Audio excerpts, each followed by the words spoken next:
Shake my head, tell my friends that I'm dead. Run away from the pain. Yesterday is not today. Yesterday is not today. Yesterday is not today. Thanks for talking.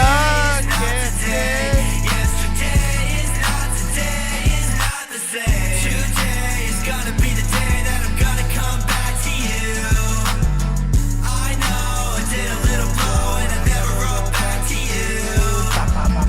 My love, I wanna give it all to you, baby. I just wanna bone you. I can see the end was coming near the way I do.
Oh, yo. First message, Oz. What's good? What's good, Austin? What's good? How the fuck are you all doing? How you feeling? How are you all living? Welcome back to the stream. It is so good to see so many beautiful faces with me here today on this beautiful Wednesday afternoon. I think it's the 7th or 8th consecutive morning stream. I'm loving it. I'm up at 6:30.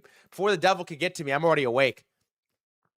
Before it can get to me, I'm already awake, man. I'm already up. I'm already reading. I'm already studying. I'm already up studying the word of God, man. I'm locked in before it can get to me. I'm liking the schedule. I'm liking the schedule a lot. It's a big day today. It feels like every day is a big day in this market right now. There's a lot going on. We have CXMT and Hyperliquid. We have, which may be the most hyped IPO in, I don't know, I guess in SpaceX, which was like 3 weeks ago.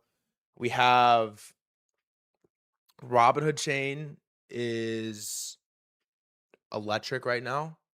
I'm not really trading over there, but Robinhood chain is electric.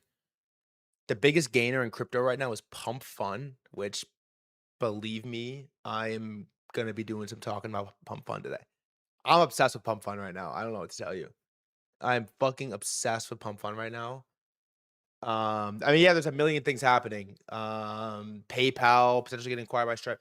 We have a million things happening. There's a new Tyke video just dropped. There's a new Warren Buffett interview just dropped. Kevin Warsh is going to speak again today. There's like a million things happening. We have an hour until market open. Oil and war are back in the menu as well. It sort of hits you all at once. You know, I was thinking about this 30 seconds ago before I turned the camera on for the stream. Also, if you're watching on YouTube or Twitter and you like to chat, twitch.tv/threadguy. I was thinking about this 30 seconds ago where before the stream started, which is like, you could dedicate every waking second to try to cover the market broadly, all topics, and you would still not do it very well. It's actually one of these things, I think if you're a trader, you kind of have to focus.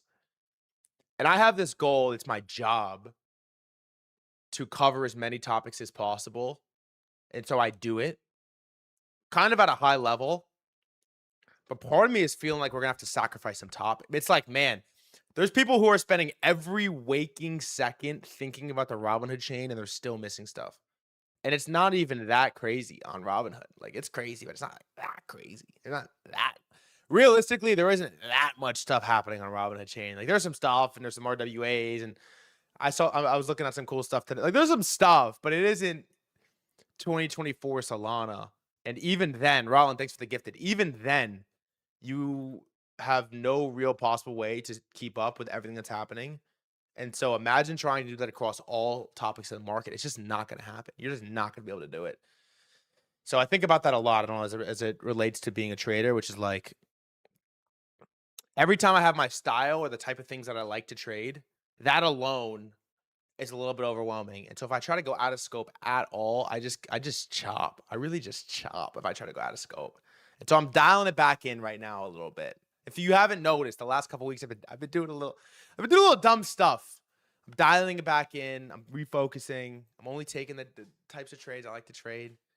And I'm down to chill a little bit. So welcome back to the stream. We have a lot to talk about. I have some intro stuff. We have a lot to get into. I'm gonna talk about Pump Fun for 3 hours. We might be here a while. Let's start with a little roll call. Gregory, Flexer, Gintani, Archive, what's good? Caleb, what's good? Jayla, what's good? Rolling with the gifted. Spicy Meatball, what's good? Houdini, what's good? Positive Do, what's good? Oscar, what's good? Rohan, what's good? Live the Life TV, what's good? Viblet, what's up, homie? Crypto Mickley, what's good? Tingle, what's good? Joker, what's good? Who, what's good? Greg, Fullport FX.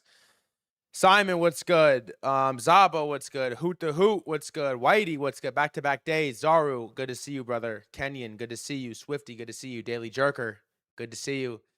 Peg Zeus, good to see you. It's Brian MFer, good to see you. I also like the morning streams because you get to kind of start early and it starts a little bit quiet. What's good, J-Led? It starts a little bit quiet in here, and then it like progressively gets more exciting as we get closer to the more exciting topics like market open and things of this nature. And so I like the way that it works. All right, yesterday, let's do some intro slop first. I've been thinking about social media a lot because Nikita just updated updated the algorithm, and the new algo update, which everyone seems to be so excited about, forcefully puts everyone that you are mutuals with on your feed. It's only mutuals. And I was miserable yesterday. Yesterday was probably the least fun day I've ever had on Twitter in my life. It was the worst day I've ever had on Twitter.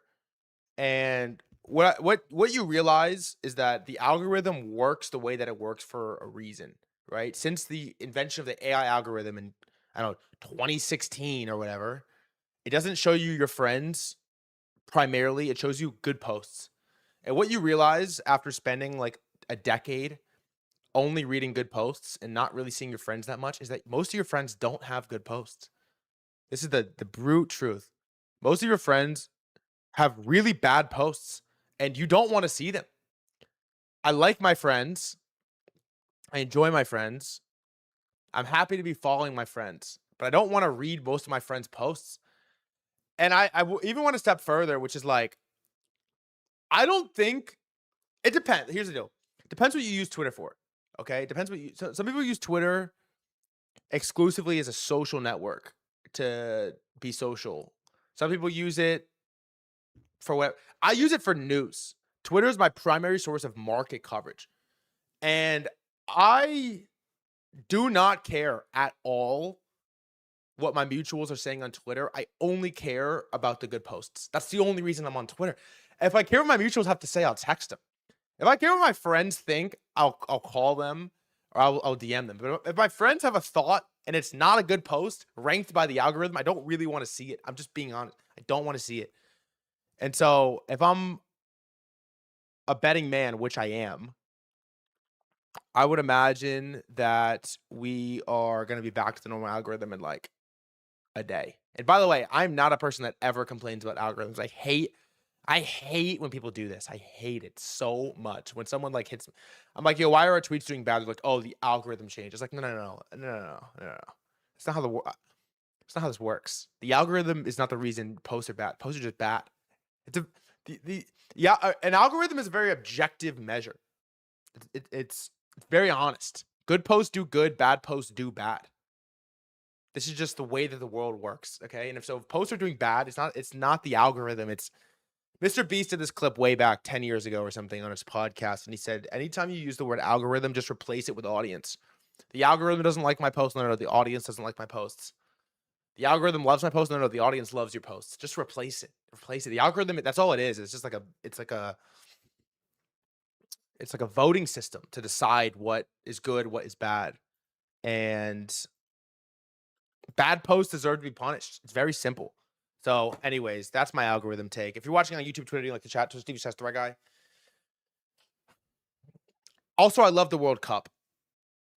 I've enjoyed this as well. I watched Spain yesterday. I bet on Spain yesterday. I don't know if you know this. I haven't really been posting about it.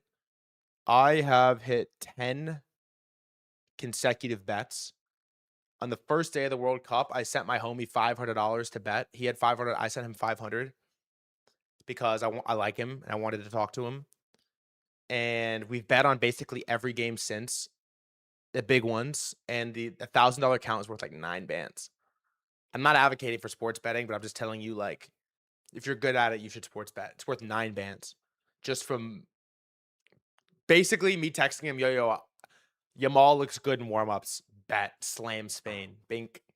Today I got England all day. I got England. The butter always finds its way back to the biscuit. Okay, I got 2 intro topics, and I want to talk about pump fun a lot. Number 1, I read this article yesterday.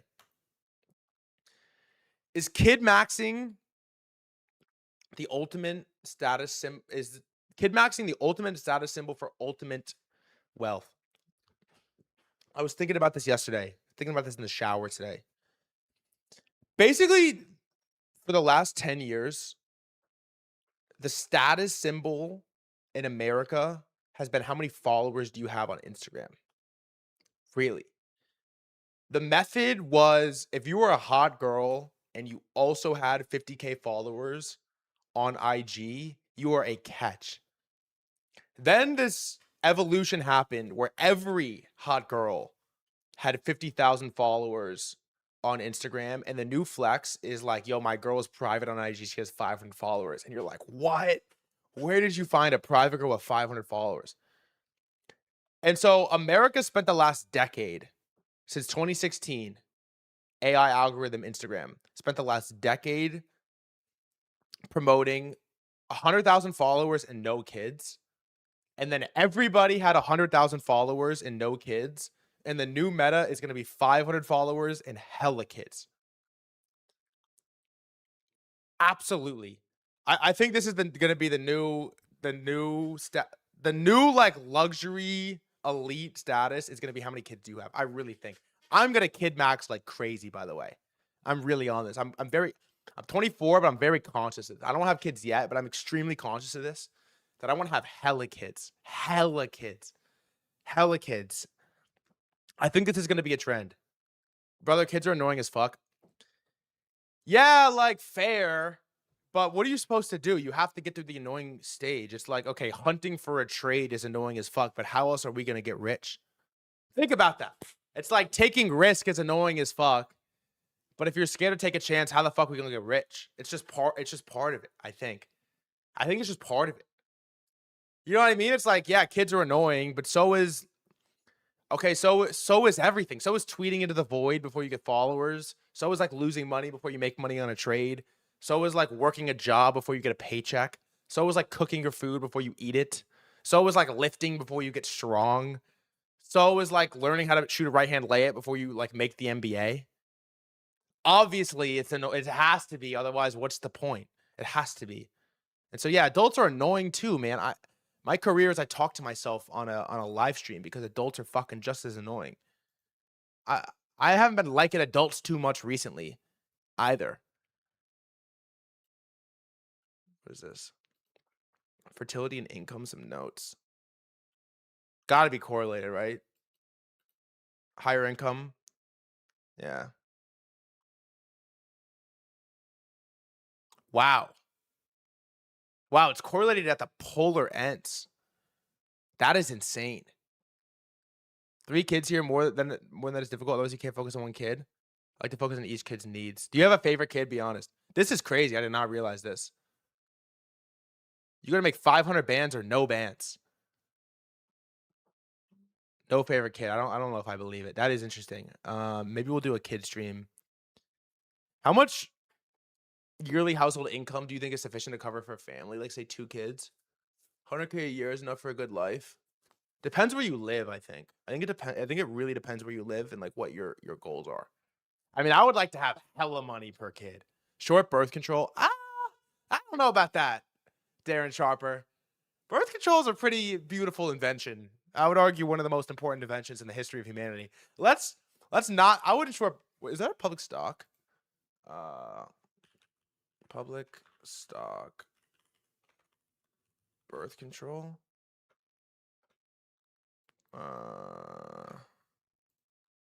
Is Plan B public?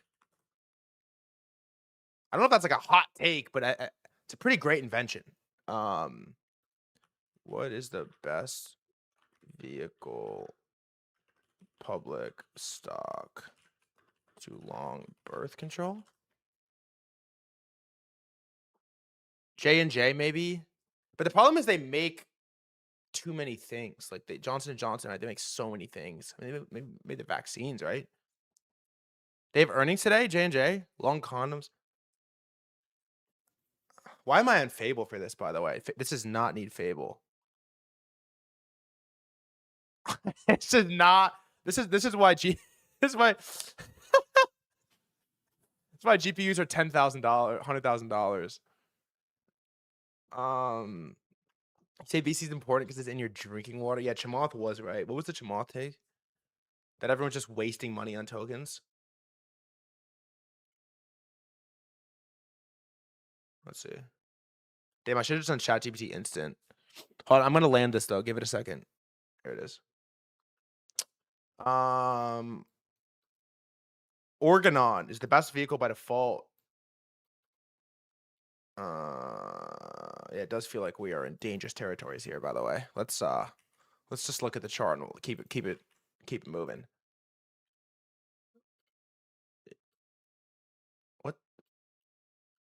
What is this? What is this chart? What happened? Get quiet or something? Why is it not moving? What? Morning change are lit. Good morning, Venture Coinist. What happened here? This looks like an acquisition, right?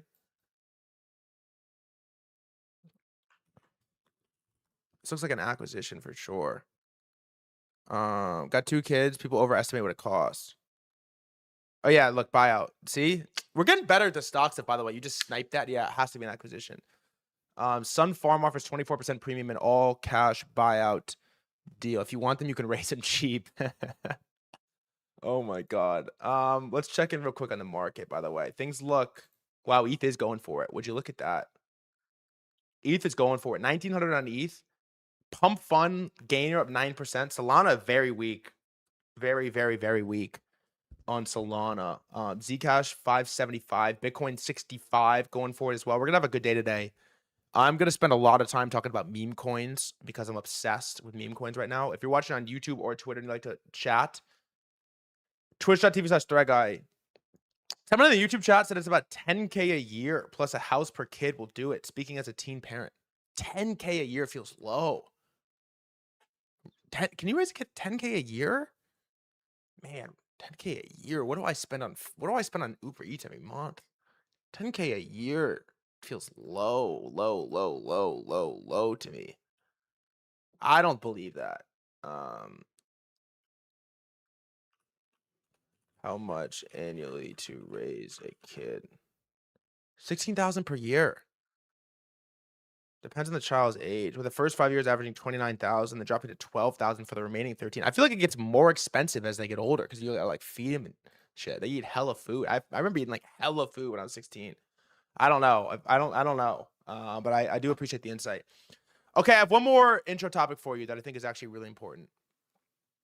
My parents spend $40,000 on my education a year. Well, no one said they're going to college. Okay. Brian Chesky, who is the CEO of Airbnb, helps to be a Bitcoin OG. Yeah, it does.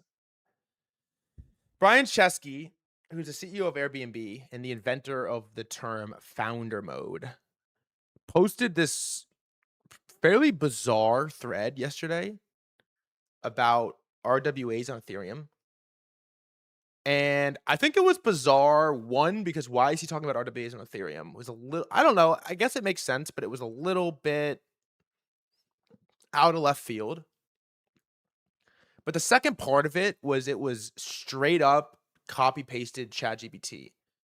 And I think he used ChatGPT instant, like low compute. Like it was not Fable. Fable did not write this. Soul 5.6 did not write this. Like he used the shit model to write it. And how do I know? Well, how do I know is because it just, you spend enough time talking to AI and you could just read it. It's not this, it's that. The tokens of blockchains aren't the interesting part. The interesting part is what happens to friction. This sentence right here is so ChatGPT. I don't know how to explain it. When owning a piece of a building, a bond, or a fund becomes as easy as sending a message, ownership stops being a privilege and starts being a default. That is just AI. That sentence is just artificial intelligence. ChatGPT wrote that. I don't know. The walls around real assets were never really physical. They were friction. I don't know. I'm not smart enough to tell you what it is, but it's not this, it's that always. And then think about what that unlocks. 1, 2, 3, 4. It just has that style. It has that cadence. It has that feel that it's GPT.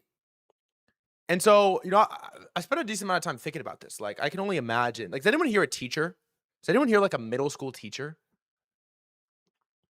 There was this moment, I imagine, I wasn't in school. I graduated high school 2020, and then, ChatGPT really 2023. There was probably this moment, if you're like a sixth grade teacher and you're an English teacher and you're assigning essays, that all of a sudden the stupidest kid in your class, like the dumbest, lowest IQ kid in your class, all of a sudden is like shipping essays, like banger essays out of nowhere. And you're like, what is going on here? And what they've done is commoditize. I don't know. It's not even like intelligence. Like, yeah, they've definitely commoditized intelligence, but they sort of commoditize communication because it used to be difficult to write an art. I mean, my parents sent me to writing school, dude. When I was in 7th grade or whatever, because I think I'm a decent writer now. I used to give my dad essays that were so bad, first drafts, he would just sit down and write them. He would just be like, he wouldn't even try to help me. It was like, no, this is horrible, dude. This is so bad. This is terrible. It was like, he would be like disappointed when he read my writing. And so he would just write it. And eventually they were like, dude, you suck. You got to go to writing school. And they sent me to a writing school, and I came back from writing school, and then all of a sudden I can really write. I don't write that much, but I can really write. And so there was this barrier to be able to communicate was difficult. It was difficult to communicate. And my mom, yeah, you hated me for that. Yeah, I really did hate you, but it turned me into, I mean, I was like born to tweet. And so it really turned me into a demon. I did hate you for that. I was pretty salty. So there used to be this friction to be able to communicate an idea. AI comes along, and then you can rip a prompt and you could write, I mean, as much slop as you want. You could write 100 pages. I could ask ChatGPT. Yeah, it is my mom. You could ask ChatGPT to write 100 pages.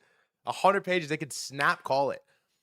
And so I saw this post from Ryan Watkins, which is, it's nice that more content is readable now. But man, do miss the pre-AI era where most writing had personality, even if it was rough around the edges at times. There are a few things less inspiring than the feeling that you could have prompted an LLM with the same essay title yourself and received a similar output. So I was thinking about this, and my thought is people's acceptance and tolerance for mediocre, flat AI writing is going to go to zero. And if you write something that is obviously pointed to AI, you're going to be seen as low status, low IQ, low standing. People are going to look at you differently. They're going to look at you. It's going to be it's going to be like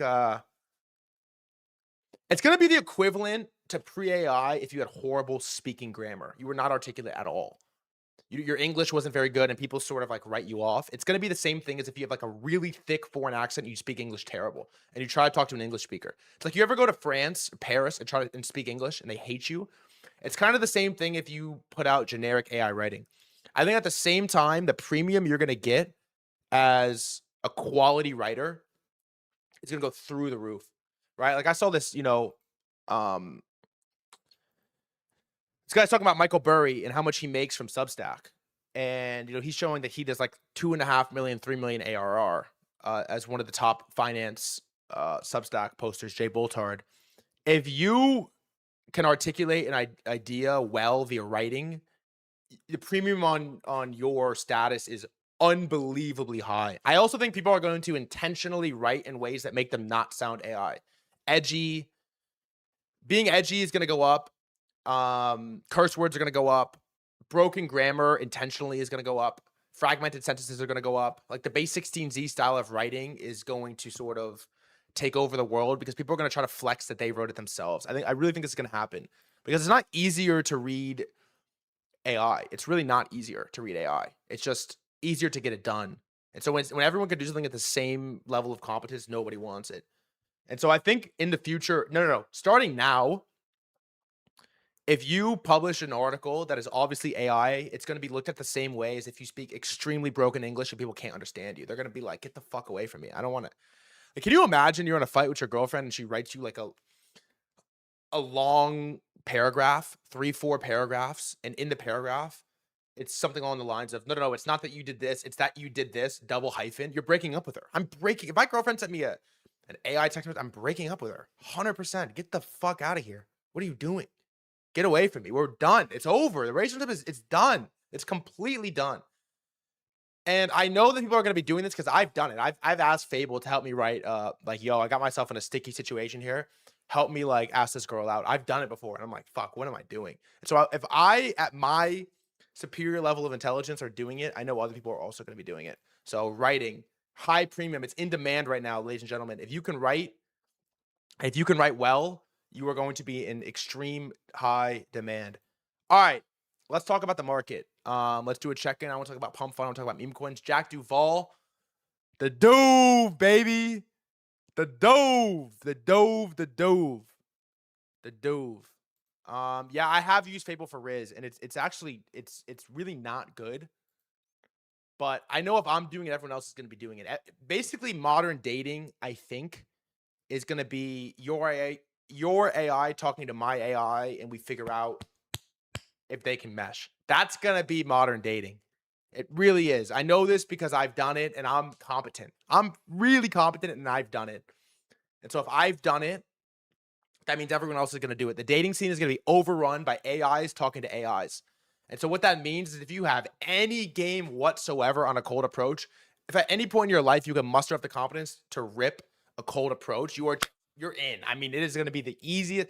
You remember this meta when they like invented Instagram DMs or whatever in 2012, and all you had to do was swipe up on a story and you were in there no matter what without fail. It's the same but reversed for IRL. I really believe. The company I work for, 70K employees. It's just AIs talking to AIs. Yeah, it's a slop storm. It is. And people don't even realize exactly what has happened yet. So, all right, let's get into the market. I want to talk about Pump Fun. I want to talk about what's going on. That's my cultural update. I think you guys need the cultural update, by the way. I come here to give it's like a bird, man. I go and I gather a bunch of worms and I vomit them back into the world because I think my takes belong in the world, man. I really feel as if they do. So if you're watching on YouTube or Twitter and you like to chat, twitch.tv/threadguy. And on that note, let us check out the market. First and foremost, Bitcoin 65.1. It looks great.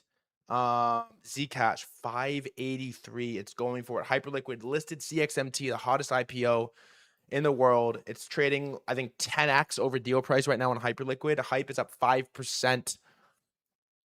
Lighter also has been leading the way. Is down a little bit. Pump Fund is up 9%. And if you see this green line right here, that is where threadguy has a buy order right there for a lot of money that I set a month ago. And I don't think I'm going to cancel it. I am so obsessively, autistically obsessed with Pump Fun right now. I swear to you, I could start crying on the stream. If I could cry. Genuinely, I could cry about how much I'm obsessed with meme coins right now. I don't even know why. I'm so obsessed with meme coins. It's like disgusting. I don't even know if I have enough time before market open to get there. I'm not even obsessed with Pump Fun, and I don't hold a single meme coin, but I'm obsessed with the idea. Like I could start crying on this meme coin topic. VB is down 1.2%. Dude, I fuck with you, man. I know what they say about you and all the group chats and whatnot, but I fuck with you, dude. I do. I do. Stretch pre-markets above 88 is not bad. Let's check on alts real quick. Where are we on alts? There's some gainers, man. Pump's up 9, Pengu's up 5, Barcoin's up 5, Sky is up 5. Even, I mean, Trash is up too. Pepe's up 1.3. There's a lot that looks relatively decent. Let's do a quick on-chain check-in as well. I haven't been paying that much attention to what the fuck are you guys doing on the Robinhood chain, by the way? Who is Jack Duvall? Jack Duvall is a stock trader turned meme coiner at the absolute worst time in human history to do it. I mean, Jack Duvall left stocks to trade crypto like on 1010. I mean, he left stocks at the absolute Pico bottom to buy crypto at the Pico top, and we like him for it, man. At least he believes it. He I mean, he left at the worst time. It's Jack Duvall stocks, isn't it? Isn't that your Twitter, Jack Duvall stocks, or no? Jack Duvall stocks. It used to be Jack Duvall trades. So he knows the market, not just memes. Well, in theory, he does know the market, not just memes. But I do a lot of things in theory. Let's check in on. Yeah, the new fan. That was quick. Let's check in on what the fuck are you guys doing on the Robinhood chain, by the way? What are you doing over here with these launch pads? We're doing launchpad wars again, which is nuts. Cash Cat 127. Is anyone buying, selling, doing something in between? What are we doing with the Cash Cat? Buying, selling, don't have a take.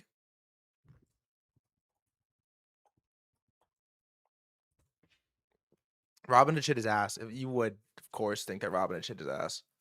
Of course, that's your take. Oh my god, I have it bookmarked.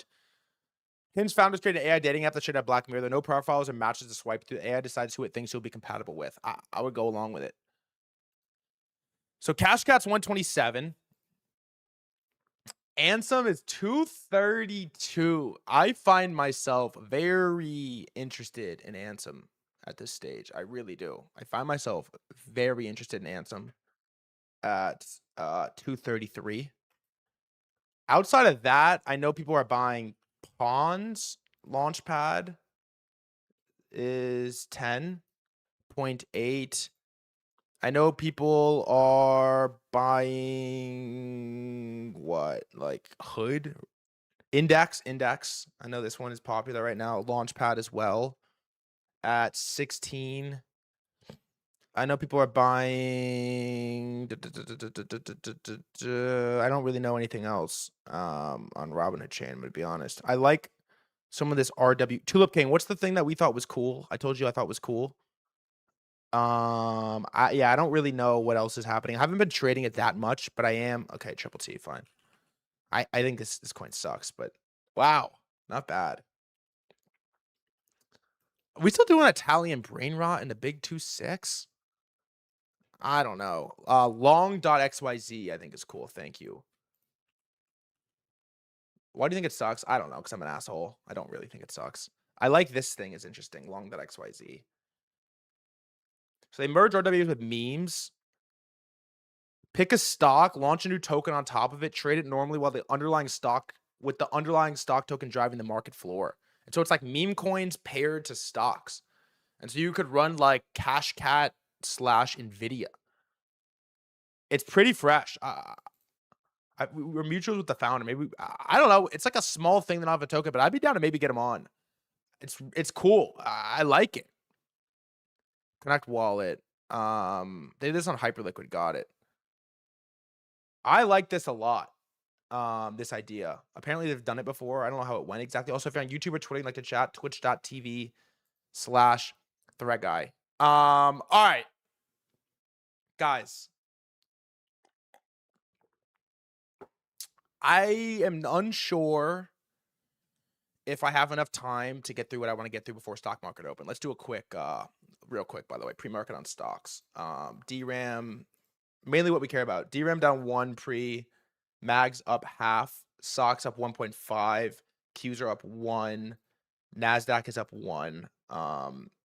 Brent oil is 83.7. I'm still in, but I'm pretty bored. WTI is 79.3. And Intel is up 2.5. IBM had its worst day ever yesterday, is up 2.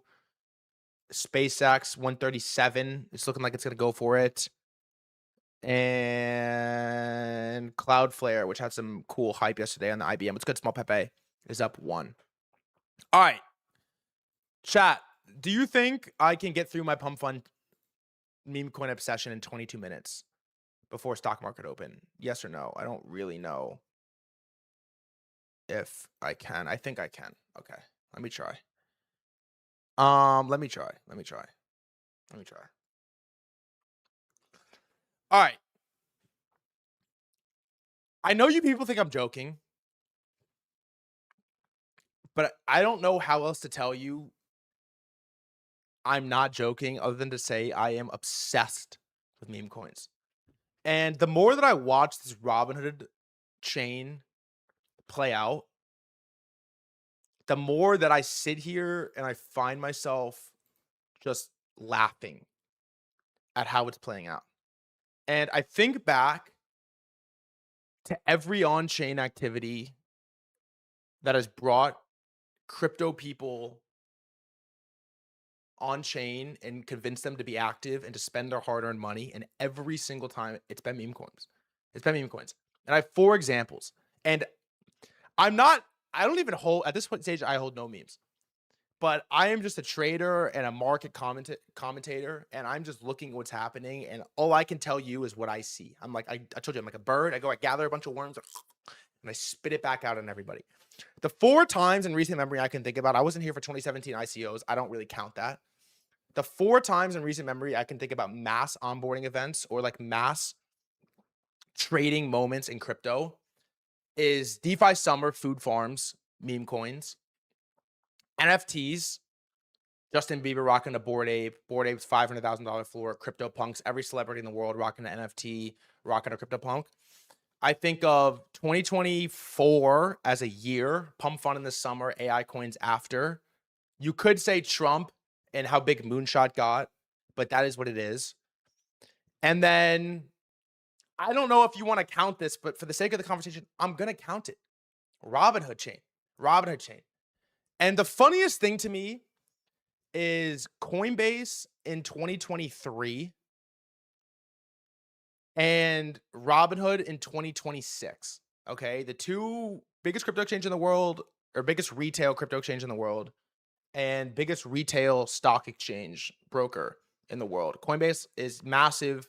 Robinhood has 26 million funded accounts. In both instances, they come out with their corporate chain and say, we want to do tokenized mortgages, RWAs. We're doing tokenized whatever. Nobody cares. And the only thing that can convince people to care is meme coins. Base has this huge corpo strategy to do this, that, bring everybody on chain, read, write, own. Okay, we're going to tokenize everything. We're going to tokenize tweets. We're going to tokenize memes. We're going to tokenize videos. We're going to everything. Creator coins. We're doing meme coins on Base.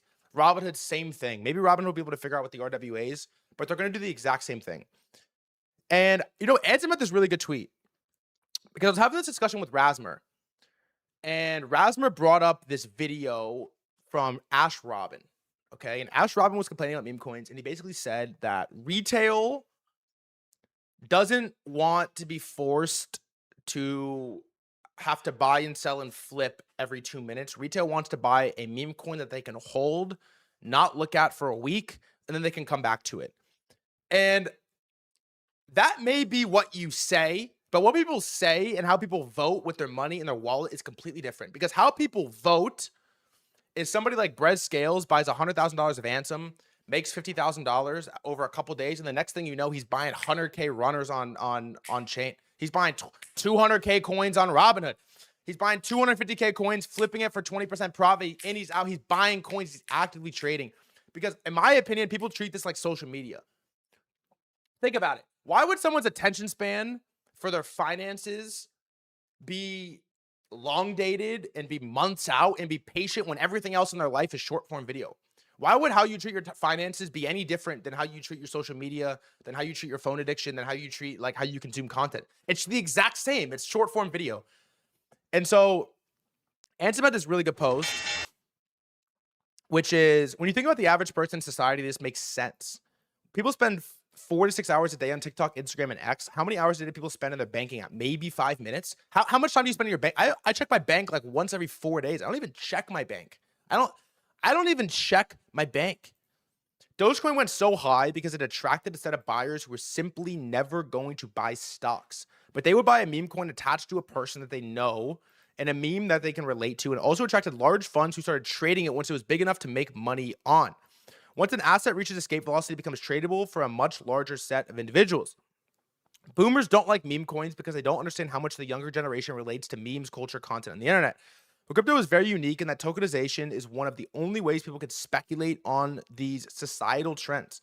The next unlock will be, how do you convert this kinetic energy, I said that the other day, of attention from retail speculators and turn it into something that generates long-term value outside of just the pure meme being popular. And so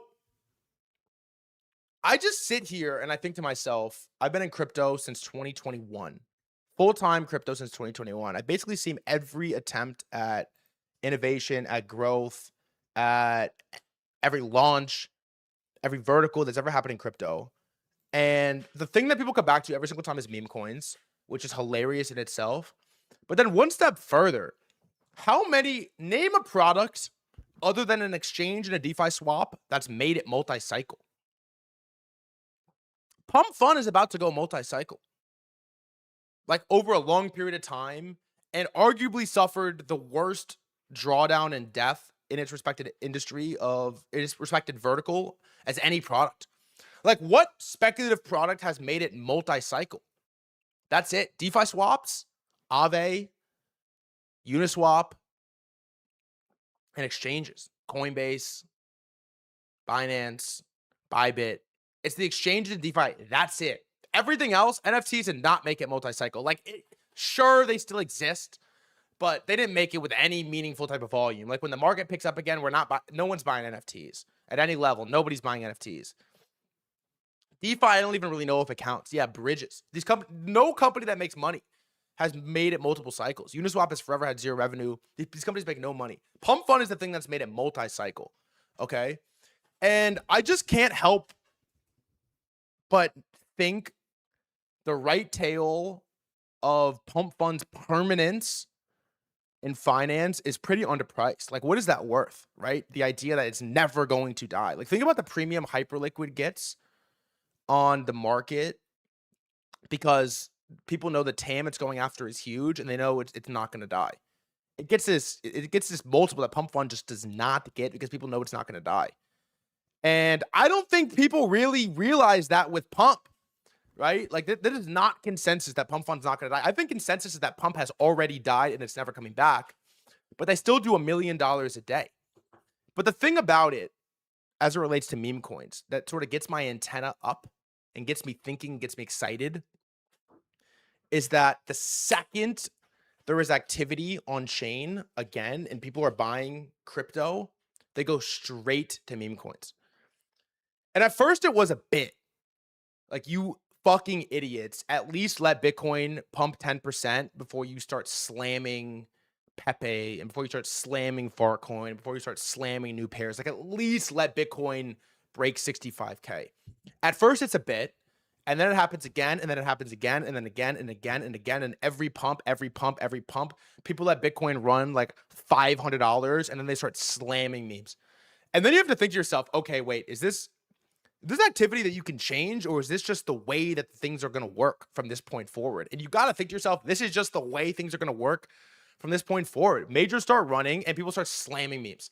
That's just how that is the behavior I have witnessed over the last year since 1010. That is the behavior I've witnessed. The second there is any uptick in anything, all of a sudden it's like a locust swarm on chain. Is it good for the world? Is it bad for the world? I don't know.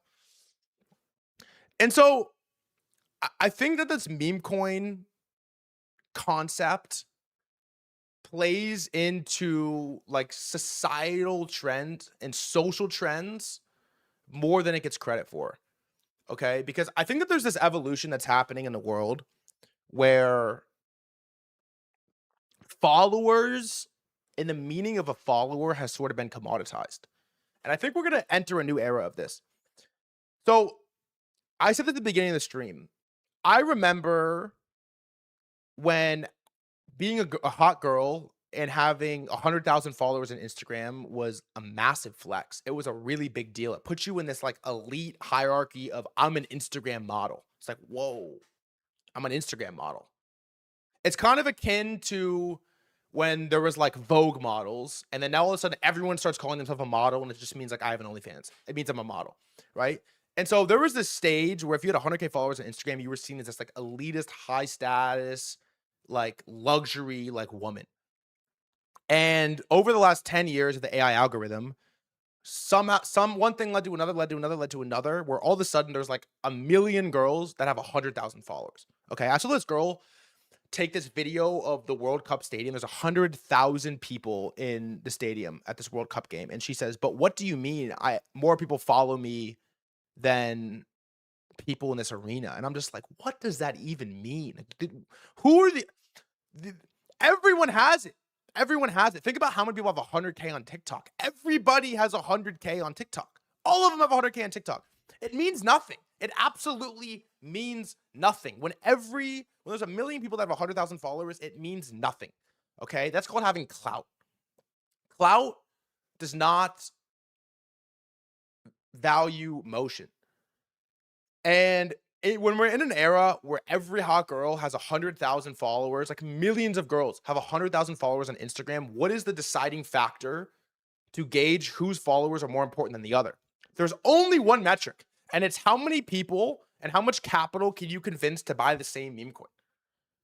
Meme coin is a figurative term for stock, seed round, investment, asset, whatever. That is the only metric that matters when everybody has hundreds of thousands of followers. When the whole world has 100,000 followers, they mean nothing. There's no differentiator from anyone in the stack. 101K versus 99K, it's all the same thing. The only marginal value is how many people and how much capital can you coordinate to slam into the same asset, okay? And this, in my opinion, is this is where the world is headed. Followers don't matter. Engagement doesn't matter. Who follows you? Like, which rich people follow you, and how much money can you convince to buy an asset? Okay, that's the only thing that matters in the post AI algorithm world, a decade in. And I think that the world is going to start to look a lot more like Ansem has a coin, and Duval has a coin, and everybody has a coin, or they have a stock, whatever, like the same thing. Like Ansem has Ansem coin, Michael Burry has Adobe, like everyone has Gavin Baker has SK Hynix. Like everyone has their thing, okay? Capital Flows has Hyperliquid. Everyone has their thing that they siphon all of their social capital into to try to convince people to buy. And the ones that bink and hit are going to be extremely popular, and it's going to be this cascading effect where they have more social financial capital backing them, and the ones that miss are going to like fade into irrelevancy until they hit a new one. And I sort of think I'm like preparing for this world where that is the new age metric of followers, is how much money can you convince to buy a singular asset. That's where we're headed. And I think you saw this a little bit with like a GME type of situation.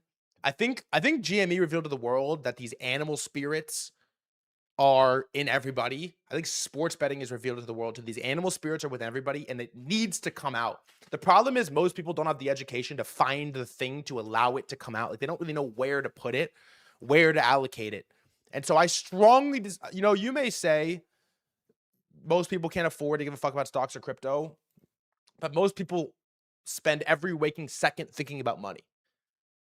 Most people in the world, like the vast majority of people, spend every waking second thinking about money. Whether that's how am I gonna pay this bill? How am I gonna get dinner tonight? Where am I gonna get this job? How am I gonna get this house? Like most people spend all day thinking about money because they don't have any. And if you don't have money and you're thinking about money, you're thinking about how can I where's my lick? Where's my lick? Where's my lick? Where's my lick? And so I think in a lot of ways, this is going to manifest itself in parabolic asset pumps. Almost Murad mode. Like Murad was so early and so right. He was just like a little bit, maybe picked the wrong asset. I think it's gonna manifest himself in a world where everybody has an asset. Everyone has a coin.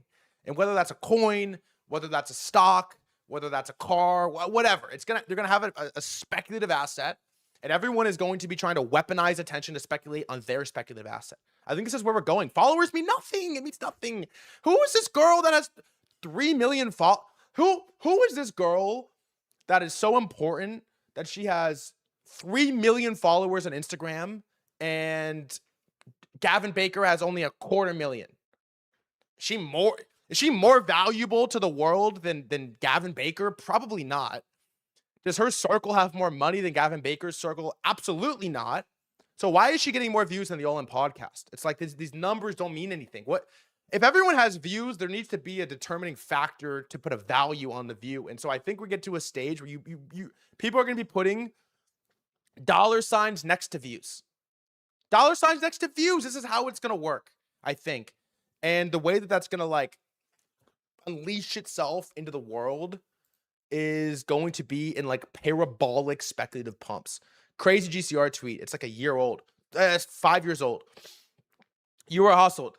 This would be a DeFi bull cycle and bought inflationary governance tokens with endless unlocks. Retail never understood collateralized lending Ponzi's. You should have watched more BitBoy and you would have understood. They just wanted to buy dog stocks. It's like this is where I think that we are heading, and I have accepted. And I've accepted it with a deep humor and sense of irony that meme coins are going to have a extremely significant role in modern finance. If they didn't go after 1010, they're just not going to go. And so I get a deep kick of humor out of people coming onto Twitter and saying, you know, cool, Robinhood could be interesting, but they're wrong in the meme coin thing. It's like, no, who's wrong? What's wrong? What does that mean? Who's wrong? Everyone's trading it. Who's wrong? Are the 100,000 wallets that just bridged, they're wrong? Who's wrong? What does that mean to be wrong in this stage? The 100,000 wallets bridge to Robinhood and start slamming meme coins. Who's wrong? Who's wrong? And so I really don't think of this as if it's, you know, the take I want to get across as well is that I don't think it's nihilistic. I don't look at this in like a depressing lens. This does not make me feel existential dread. If anything, I feel this deep level of gratitude that we have fried our brains in crypto for this long, that we have been able to see forward and like pattern match to see where things are headed. That to me is really the most, that to me is so valuable. That we have been able to get this far and we could see ahead. And so I was going to do this whole like pump fun deep dive on unlocks and like when I'm a buyer and when I'm a trader. I don't have time. The stock market's about to open.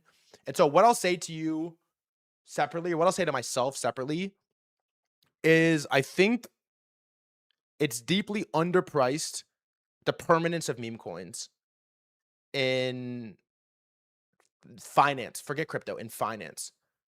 And even outside of, when I say meme coins too, I mean literal meme coins, but I also mean, you know, 1000x PE ratios, speculative bubbles on assets, cult-like followings around founders. Like it's deeper than just a meme coin that does nothing. And I think it's deeply underpriced on the right tail of it not going anywhere, because it's really almost impossible to price. Like, what do you price? If you believe what I'm saying, like I believe it, what do you buy? Why I haven't bought anything? Because I don't really know. These things maybe they only realize in GME type of like moments, and there's no way to front run it. I don't really know. I don't really know how it realizes, and if it's a literal meme coin, if it's the idea of things trading like meme coins. I don't really know how you price it. How do you price a cult? How do you front run a cult? I'm not really sure it's possible, but what I do know is that I think rather than people getting mad at the Robinhood chain and saying they're wrong for doing, people are wrong and idiots for caring about meme coins. I would ask you, like, at what stage do you fade human behavior? Everyone says they don't want meme coins or, to speculate on garbage, but then their wallet votes otherwise. And so who's wrong? What does it mean to be wrong? What's truth? What I say is truth. What you say is truth. Truth is what's truth? What is wrong? What does it mean to be wrong? And at what point are you like, yeah, maybe it's not going to go anywhere? So that's my take. I wanted to speak more, but stock market opens. Somebody give me like a bridge point.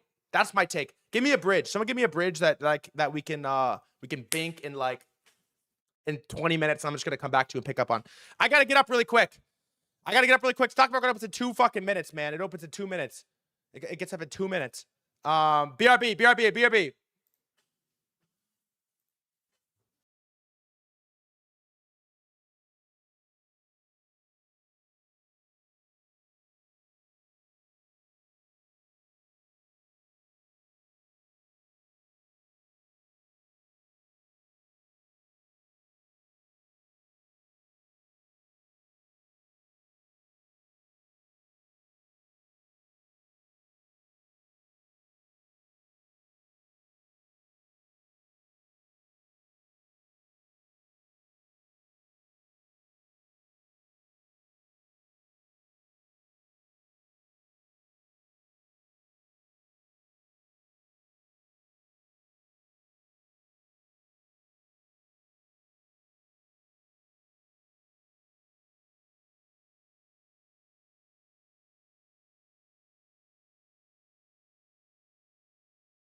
Lock in. All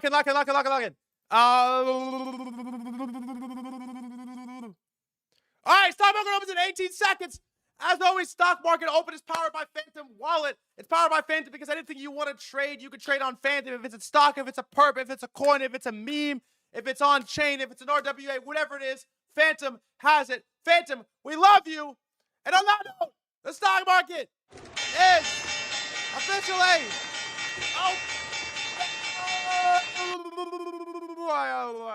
Let's go. First and foremost, the S&P 500. By the way, what'd you think of my rant, chat? Do you like my fucking rant? Also, if you're on YouTube and Twitter, let's take a beat here. And you would like to chat, twitch.tv/threadguy. God, we're going to be so rich in this. We just get it, guys. We just fucking get it, ladies and gentlemen. All right. You know the drill. The SPY opens up at 754.6. That is up 0.33% on the day. What is Hood at? I gotta know. If you just spam Hood like that, I gotta know. Where's my fucking, here it is. What's Hood? Holy shit. Wow. Look at that. Robinhood 116 is so fucking beautiful on Robinhood, up 2.5%. Let's go back to majors though. The IGV software, that is up 1.6%, and moving 1.66. The mags are up 0.8. DRAM memory, it is fighting. It wicked down. It is fighting. That is up down 1.5%. The Qs are up 0.5. The Kospi had a sick day yesterday. By the way, breaker up. It was up 6.4%. The Nasdaq is up 0.55. The Dow is basically flat, and the Russell is up 0.5. Let's take a look at, wow, look at the Russell go. I think it's moving. Crypto, where are we? Wow, Bitcoin 65.3. Hyperliquid is 68.8. Looking to make new local highs. Lighters down 1.5. Pump Fund is up 8.8 on the day, and it looks really strong. ETH is still going for it, which is crazy. I wonder, is this Robinhood pairing of ETH? I don't really know what this is, why ETH is so strong right now, but it is. Yes, it is creeping up to our buy zone. I put this buy zone on Pump a while ago, like this 0.0018 or whatever level, and it was like 3 weeks ago I put it there, and it looks really strong. And Solana 78 and is pretty weak. Mando's tweeting about ETH. He was short for a while. Where are we on oil? Brent is 84. WTI is 79.6 on WTI. Palantir's having a good day with IGV 135. Palantir had one of the most significant days I've seen in a long time. Look at this day yesterday. Wicked it down, insane, down 6-7%, and then it closed green. Palantir's up 2%. All right, individual names. SPCE Space Talk is up 5. Redwire Space 5. Rocket Lab Space up 2. IBM finally reclaims that 220 level, but not great. Shaws, I don't like to hear that. Firefly Space Talk, that's up 2. Oracle, very strong. Finally, that's up 3. ASTS is up 2. Space Talk. Amazon Mag, it's up 1.5. Salesforce is up 2.5. We'll get to PayPal in a minute. Adobe is up 2. ARM is up 1. ASML crushed earnings, legged up, and is losing it. That is up 1. Cloudflare is up 2. And the IBM CEO came out yesterday, I believe. Actually, no. Who? IBM CEO talked about Cloudflare or cybersecurity, and so did the White House, I think. Did the White House talk about it yesterday? I think. They launched some like initiative for cybersecurity. Cybersecurity clearinghouse to patch software flaws discovered by AI. Tesla's up 2. SpaceX. Wow, it looks like we're gonna get to it, ladies and gentlemen. What are you doing with SpaceX? Also, YouTube and Twitter. If you'd like to chat, twitch.tv/threadguy. SpaceX is 138 right now, but man, it is weak. It's gonna get there, I think. If I had to guess, I would guess it's gonna get there to the 135 level, and we'll see. Apple is up 1.3, about to reclaim 320. It's really strong. Google's up 1, AMD up 1.3, Microsoft up 1.2. Yeah, software is strong. Nvidia's up 1. Meta is basically flat, had a pretty nasty open. Intel was up half.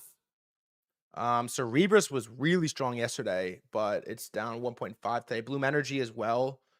RoboStrategy down 1.6. Shaw's is down 2.5%. It's basically at 70. I still hold.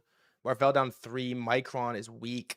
And SK Hynix down 8% right now. Let's dive in real quick. CXMT, yes, I have a little segment on it for later. Maybe the biggest IPO in, I guess, since SpaceX 2 weeks ago. It's trading at 10x IPO price. Hyperliquid right now. It's a $50 million, $42 million of 24-hour volume. And it, who is this? And open interest 21 million right now on CXMT. Let's check back in on crypto real quick. I just want to see ETH. Is it really going to go for it? Yeah, it kind of looks like it is going to go for it. Bitcoin's doing 1 open. Pretty strong. Man, I mean, if you look at Bitcoin high time frame right now, it looks like it wants to make shit exciting again. It really feels as if it wants to make shit exciting. If it can get it back above this level here, all of the sudden, it's like, whoa, if it can get back above there. Zeke going for it. Yeah, Zeke is really strong as well. I don't hold any, but you know I love this coin. Historically, I love this coin. All right, some of our consumer names. Where are we? Biggest gainer is PayPal. Okay, PayPal on the news. It's up 15%. On the news that Stripe has submitted an offer to buy PayPal for $60.50 a share on PayPal. Pretty big deal. I don't really know why. Why are they buying PayPal? Michael Burry wrote an article. Maybe we'll read. Unclear why. If this deal goes through, it'll be one of the biggest fintech acquisitions in history and a fascinating signal about where digital payments are headed. At first glance, it looks surprising. Stripe is one of the world's highest quality private fintech companies, while PayPal has spent years battling slowing growth, intensifying competition from Apple Pay, Block, Aiden, and Shopify. And have you done roll call? What's good up? And a market narrative that is an old fintech yet. Stripe appears willing to pay 28% premium They still have 400 million active accounts. Chat, you have a PayPal account? Yeah, so it sends Stripe from developer first into consumer wallets. I have an active account. I use it a decent amount actually. It's just smooth. It's just really smooth.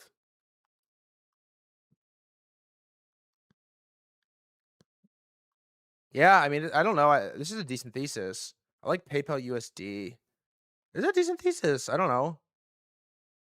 I don't hate this thesis. It's like Stripe is B2B mainly. PayPal is consumer. Put Stripe in the hands of every consumer. It feels like a decent. I used to use it for my business, like when I was flipping sports cards and whatnot. It was all PayPal. It was the only way to get eBay because eBay uses PayPal. AMC is up 6%, second biggest gainer. I got some like buy upgrade, I think. Let me see what happened to AMC. It got this like shit is so stupid to me. Texas Capital Securities upgrades AMC to buy from hold, raises price target to $3 from $2. It's like, all right, bro. Thank you. Thanks. It's crazy that they don't talk about like what is the thesis even? They don't talk about movies. They don't talk about anything. They just say $3 from $2. It's like, all right, for what? No, I don't know. Because the EBITDA, bro. It's like, all right, thanks. Circle's up 4. Hims is up 4. Wow, Hims high time frame looks really good as well. Is anyone in Hims? Looks really strong. MSTR is up 3.5. Rivian is up 3.5. Snap is up 3.5. What the fuck is AMC for? Well, for movies. What do you mean? Nebbies is up 3.5 after a bad day yesterday. Coinbase is up 3. Roblox is up 2. Robinhood 1.5. It's kind of losing it. IGV is still up 1.5. StubHub, this stock, every tick up. This StubHub should never have a green tick again. It should never have a green tick ever again for StubHub.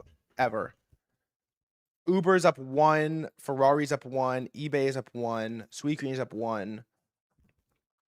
Nike is up 0.2. And I have a segment called Fuck Nike, I think it's called. Or what's it called? Nike Sucks? No, it's called Fuck Nike. We'll do that today. Visa's up 0.1. Reddit is down 3. Ooh, what happened to Reddit? That's a big red scary candle. Eli Lilly is down 1. How is Eli Lilly doing? Tulip King, are you still in max size on Lilly? Ah, looks pretty good. Can't lie. It does look pretty good. Did you peep Lucid Motors? Yes, we're gonna get there in just a second. Figma down 1.3 in the block. Jack Dorsey, that is down 3.5. By the way, the Lucid thing plays into my it only matters how much money you can convince people to buy of a meme coin, but we'll get back to that. All right, where are we? 10 minutes into market open. Bitcoin is 65.3. ETH is 19. Okay, crypto's taking a little breather right now. Pump fund still up 9. Where's DRAM? Wow, ugh. Weak. This chart starts to get scary on memory, by the way. It really does, because you're kind of painting this like pretty clear.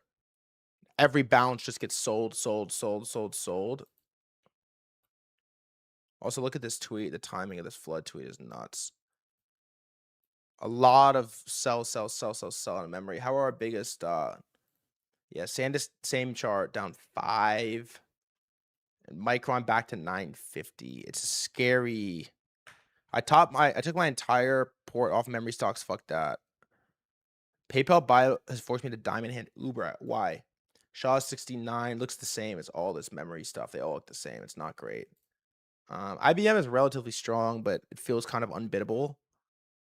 I just find myself, I don't know. It's stock market open now, and all I can think about is these fucking coins, bro. Pump fun. Ansem, what's good? It's pump fun. This is the only thing I want to stare at. Yeah, Shaw's NeoCloud. This is the only thing I can look at right now. Chat, give me tickers. What are you in? What are you in? What are you in? It is that time. What have you bought? What have you sold? What do you like? What do you not like? What are you entering? What do you have size on? What did you make money on? DTCC to tokenize Microsoft's. Whoa, what is this? What is this? I'll come back to this. Pump fund over 1700 is a long. I have this like line drawn right. It's kind of a mess, but I have 18. Yeah, I have 18. I have 18. I'm buying Pawns, Pepe. Are you in any of these? What are you in? I'm in Shaw's and I'm in Brent right now, but I'm gonna get out of it. I'm waiting to get into Pump. I'm being like a little bit gay with my entry, but um, I almost clicked it at 17 before, and it ticked like this is what it's the chart's a mess, but my chart is a mess. But I have this like let me go 4 hour. I have this like pattern marked out where it's like range, range, range, range, range, lose it, and then back in. Solana really looks the same too. Like I had the same for like Sol, where it's like range, range, range, range, range, lose it, get back, and then back above, and let's ride. Solana looks like shit. It's a little just weak right now. Okay, what do you had? Long Hood and Pepe, long Zcash, started to short Bitcoin. Why? Everyone is in pawns, Meow Coin, URA for the 10-year play. Really? Every time URA pumps, I just get scared. Every time this thing pumps, the world like seems like it's gonna end. Hold Shaws. I hold Shaws as well. Long Shaws and Meow. Not convinced it takes off yet, but long term, bro. ETH been ripping. I know. What? Why do you think? Is it Robinhood chain? What is the like rip ETH thesis right now? It's Robinhood chain.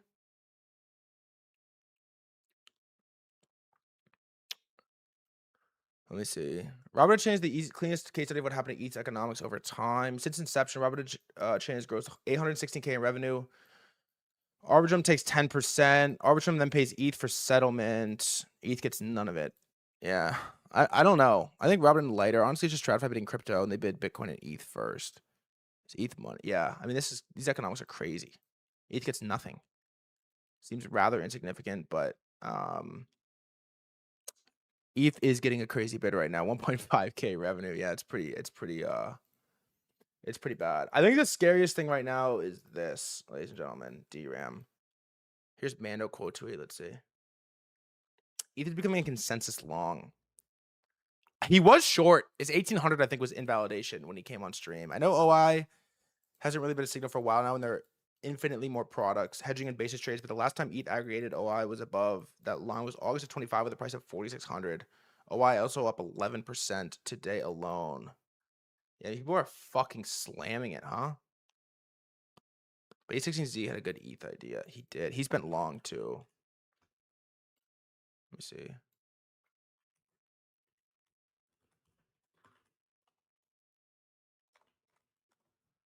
A16Z ETH. July 5th. Let's see on the chart. All right, can't copy paste. It's private.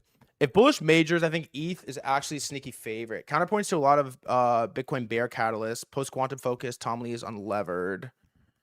Renewed focus and competition from leadership. ETH Labs, ETH Institutional, New ETH, Foundation Roadmap, etc. Decent institutional adoption moment with Robinhood using ETH L2. Hype and I guess lighter probably outperforming bullish case, but vol adjusted is interesting. Yeah, it definitely looks interesting right now on ETH. Memory's fucking weak, and we shall see. Yeah, tempo not bad. What is tempo doing? I haven't heard that much from them. Also, Jez has been buying as well. Let's see. The great rotation. He posted recently, I think, that he's buying. Here it is. Yeah. Okay, not much of a thesis. I bought spot ETH again. Lord forgive me, but it's time to go back to the old me. Also CBB, yeah. God damn. CBB tweeted. He tweets too much. Here. From CBB ETH. Bought some spot ETH here. After promising myself last summer I'd never do it again. Please, God, forgive me. Please, Vitalik, send it much higher. Man, I don't know. Great rotation. I don't know. But I do have a story for you. On the meme coin topic I just got done with. Lucid Group. Did anyone follow this? What happened here? Did anyone follow what happened here? It's unbelievable story. And so I gave this take earlier. If you missed it and you're just getting here, wow, we're down 57%. So I gave this take earlier, which is that I'll rehash it super quick, but there's a million Instagram models with 100,000 followers. Your followers mean nothing. What does that even mean? It means nothing. The only metric that matters is how many people can you convince to buy or sell an asset based off what you say. That's the only determining factor at this stage. That is it. That's the only thing that matters. How many people can you convince to buy your coin? And there was this Lucid announcement that came out. I almost couldn't believe it's true. And there's this account EV. This Dina, this is it? Really? This is it?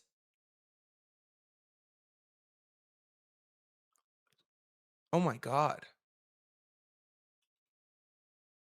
Wow. Wait, who's the author here? This is the guy Alfonso. Wow. I mean, he has zero motion. Wow. Okay. So there's this account. This guy Alfonso runs this company called EV Carba.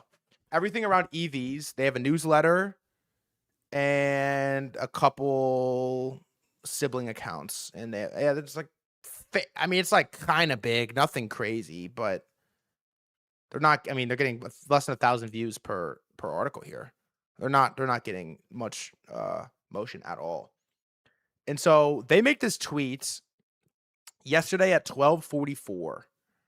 It only has 81,000 views too. That's what's crazy. You want to talk about followers? 81,000 views. Exclusive. Lucid Ways going private or Chapter 11 as advisor reports to board. EV Lucid via EV Carba. And so they post this article and they basically say that they say in here it's going bankrupt. Yeah, they do. The strategic options under review. So, okay. Restructuring advisor Alex Partners has been asked to deliver its findings to Lucid's board before its next meeting. Two people familiar with the matter told EV on Tuesday. The strategic options under review include taking the Saudi-backed EV maker private or filing for Chapter 11 bankruptcy protection, one of the sources said.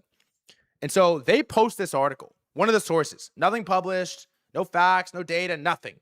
They post this article right here. Right here at $5.79. Okay. It was like, it's worth like $3 billion.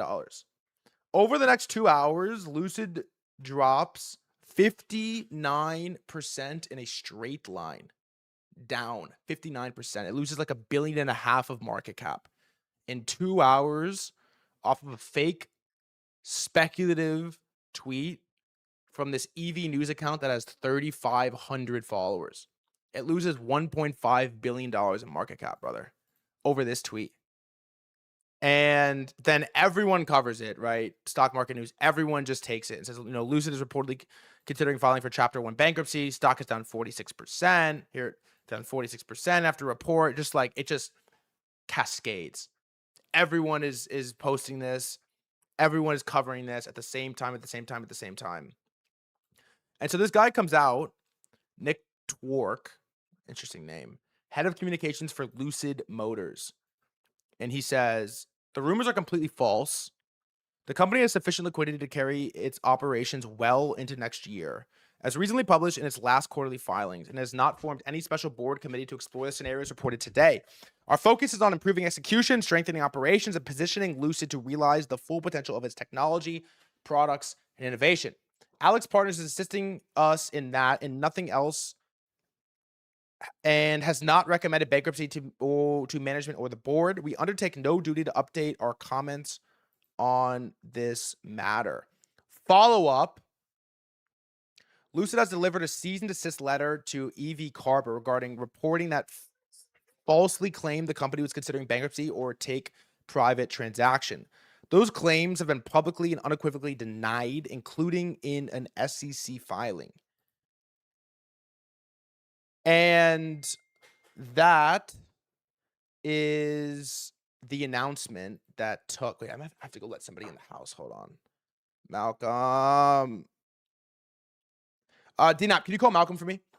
That's the announcement. Fake tweet dumped $1.5 billion off of Lucid on a fake tweet. And so it brings me back to this topic earlier on why I think meme coins are going to have the staying power in society. It's like we are, and I mean, bro, we're entering a Twitter finance world. We're entering a Twitter finance world where everybody has a coin at some level, right? Everybody has a coin, an asset, a vehicle, a fund around that they are like trying to siphon as much financial capital in as possible. And the finance world is like running on Twitter. We're seeing, I feel like we're seeing it more and more and more than we ever have. The craziest example to me was Meta launches Muse 1.1. And the first thing Alexander Wang does is quote tweet semi-analysis, which is basically a Substack, bro. I know that they're a popular one and they do 100 mil ARR, whatever. It's basically one step removed from a Substack, bro. And the first thing he says is compute daddy at Dylan Patel. He's tweeting at Dylan Patel to justify $1 trillion valuation to like the banks and their investment banks and their shareholders. That's what they care about. It's like, what is the public opinion of the Substack bros? What is the public opinion of the Substack bros? And so then you look at it and you're like, all right, Dylan Patel. He has 151K followers. Bro, you know how many IG models have 151K followers? He's like, you're not even like top 500K with this many followers across socials. Yet Alexander Wang from Meta is quote tweeting you to justify your 6% pump intraday on Meta after releasing the new like frontier AI model. And so I think that the Lucid tweet is another example of this, where it's like we are rapidly entering this future where motion is defined by how much money you can move on your tweets. That is like the new gauge, I think, of the hierarchy. How much money can you move on your tweets? Here's another one that I thought was crazy. This could have been a big deal. Hunter Brook Media post. This no, that's Heisenberg. That's Heisenberg. Hunter Brook Media posts this and says, this weekend we found something weird. QCOM had hidden HMTL on its website describing a partnership with Anthropic. The problem is it's not real. Look at this.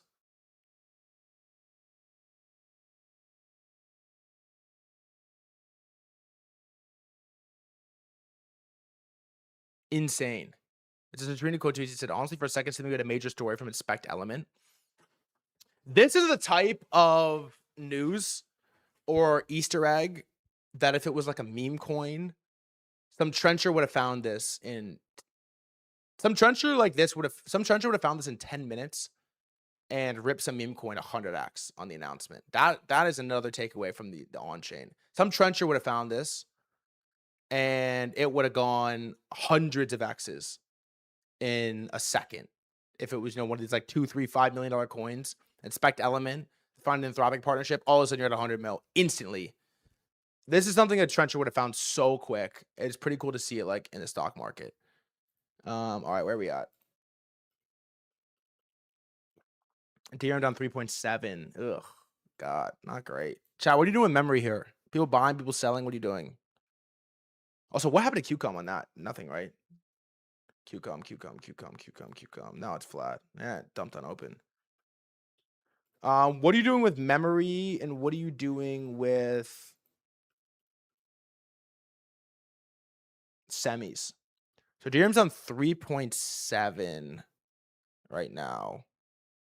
Mags are up 1. Amazon is strong. Meta's flat. Google's strong.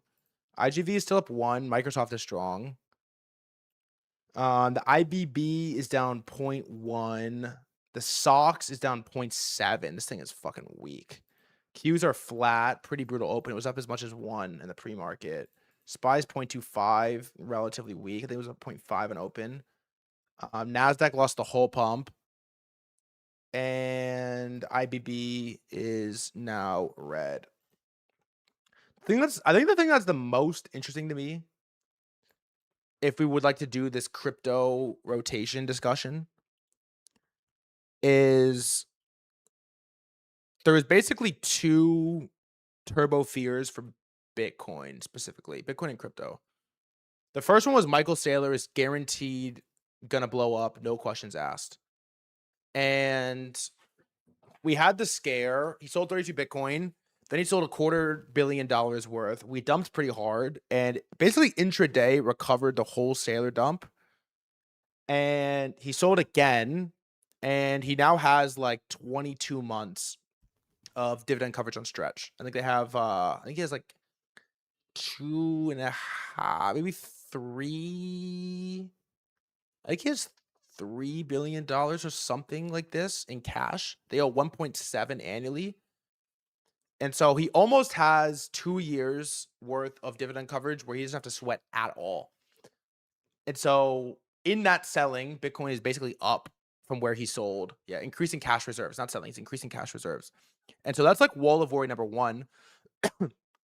And then, the second major concern has always been, I think for the last year, it's like, okay, if Bitcoin and crypto are underperforming this hard while stocks pump, what is going to happen when stocks stop pumping? That is going to be a scary day. What is going to happen when stocks stop pumping? And, we don't have a ton. Let me switch my headphone data. We don't have like a ton of data to go off of here because it hasn't been that much and it's unclear what's going to happen to stocks. But if we look right now at the charts, I feel like they're saying something. You look at this right now and you see DRAM, it's under 60, man. From ATH memory, which is like been the trade, top tick to where we're at right now, it's up 27% in like 2 weeks. Top tick to where we're at right now, it's on 27% in 2 weeks. SOX as well, not as bad, but significant. It's on 15%, 2 weeks. Q's not that much. Like 4, and then SPY not much at all. It's crazy. SPY is basically all-time high. How is that possible? SPY's down like 1%. And so the most speculative part, at least, DRAM, is down like 30, basically 30. And in that same time frame, it's basically like, okay, let's see, like July 1st. July 1st on DRAM is like, what was top tick on DRAM? June 22nd. What's good, G-Man? Was basically top tick on DRAM. It's been down 27% since June 22nd. June 22nd on Bitcoin is like, yeah, like right here. We're up from it. It had this dump and it basically recovered the whole thing and it's green now. It's up like 3% in that time. That's crazy. It's up. It's up at the same time. Bitcoin is up. In the time horizon, that DRAM is down 30% in basically a straight line with a few bounces. That feels fairly significant. And so again, I don't know if it is time to start piss slamming, but there's significant price action happening. And I've been super critical of crypto. I've been nihilistic. Me putting on a suit was probably bottom tick. I've been nihilistic as fuck as it relates to our coins, but you got to sit here and take what the market is staring at you in the face with. And so back to my earlier rant, the thing that I find myself the most interested alt-wise in trading, and I'm not even sure what to think about this. I kind of can't believe that we're here right now. It's pump fun. It's pump fun.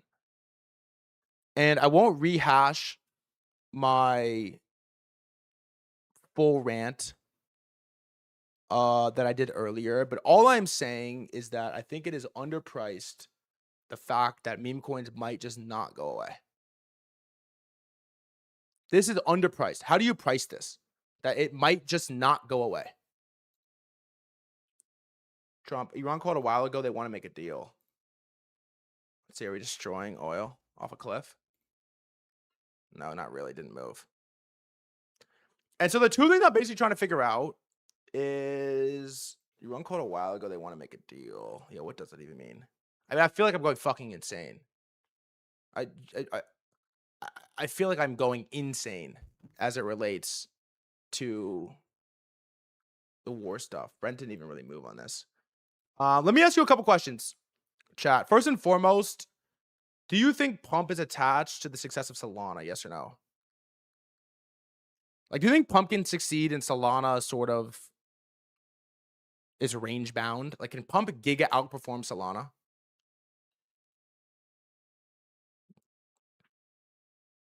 I sort of asked you two different questions. I don't understand why they wouldn't launch Robinhood as well. That is one thing I don't really understand why they wouldn't launch Robinhood as well. But I just look at these numbers and I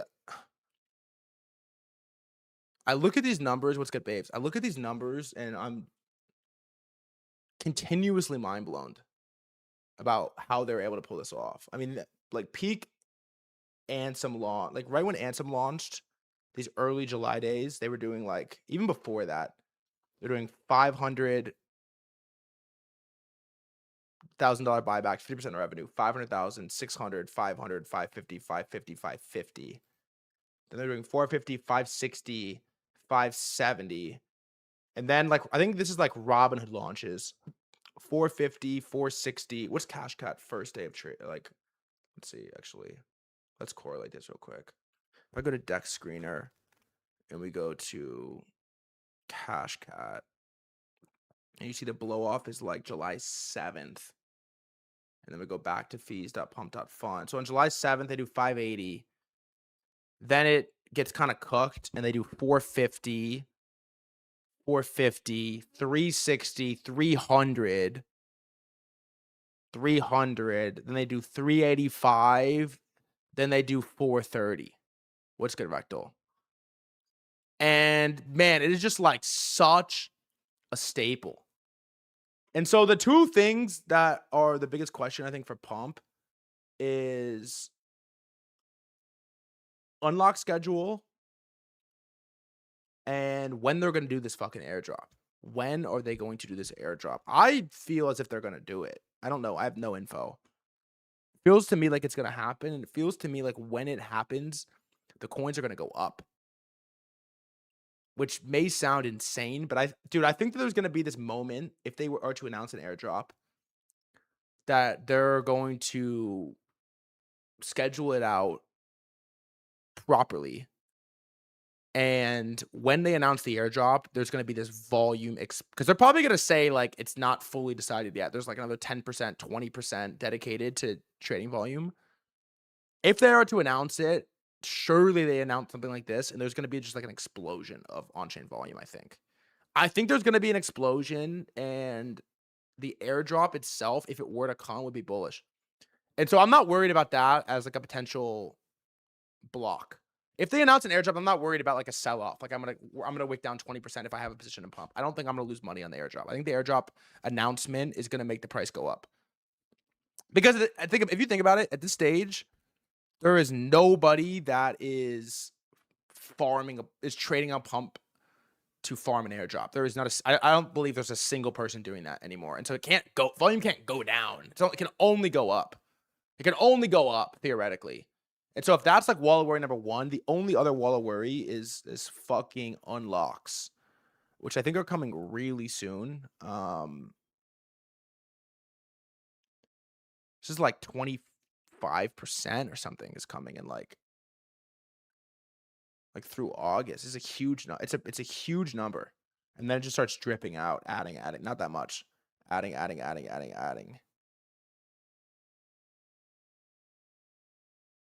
Not that steep. The big one's TBD. Oh, is this thing right? This right here is the airdrop TBD. Versus, okay, go to 430 to like 516. That's not that big. 430 to 516. That's not that big. But that TBD one is huge. Okay, I see it now. Yeah, it isn't really that big. To go from like 430 to 516 is a billion supply. It's like $640 million to like $850 million worth. It's not that big of an unlock. It's really not that big of an unlock. And yeah, I agree. I think the airdrop would piss send their revenue numbers. It would be disgusting. And then the other thing it would do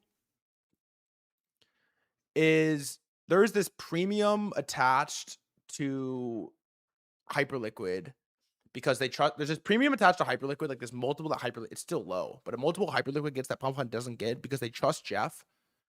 and they trust that Hyperliquid is like still going to be here in 5 years and they're going to do right by the community.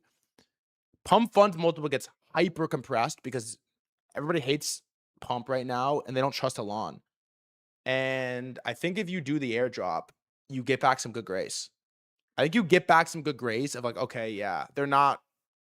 The chances they scam us are lower, significantly lower, if they do the airdrop. And so I think you get back some multiple in the good grace as well.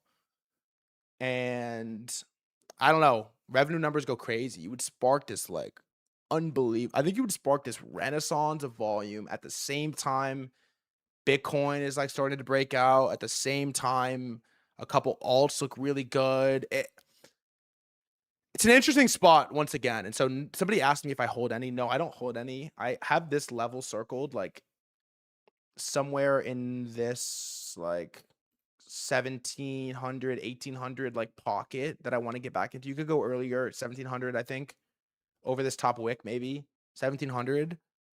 You could go earlier, but I find myself being like, it's an underpriced trend. I think it's really hard to value. It's really hard to value the idea that the meme coin stuff is not going anywhere. So, all right, on that topic, it's sort of a slow market open, and we have a new Taiki video, and I've been like, I'm in the mood to talk about crypto, and so I want to watch some of this on 1.5, and then we'll rip through the rest of our stock topics. But Taiki just dropped a new video titled "Why Zcash Hype and Lighter Are About to Go Parabolic," and the last one actually came at a good time. We did get a pump.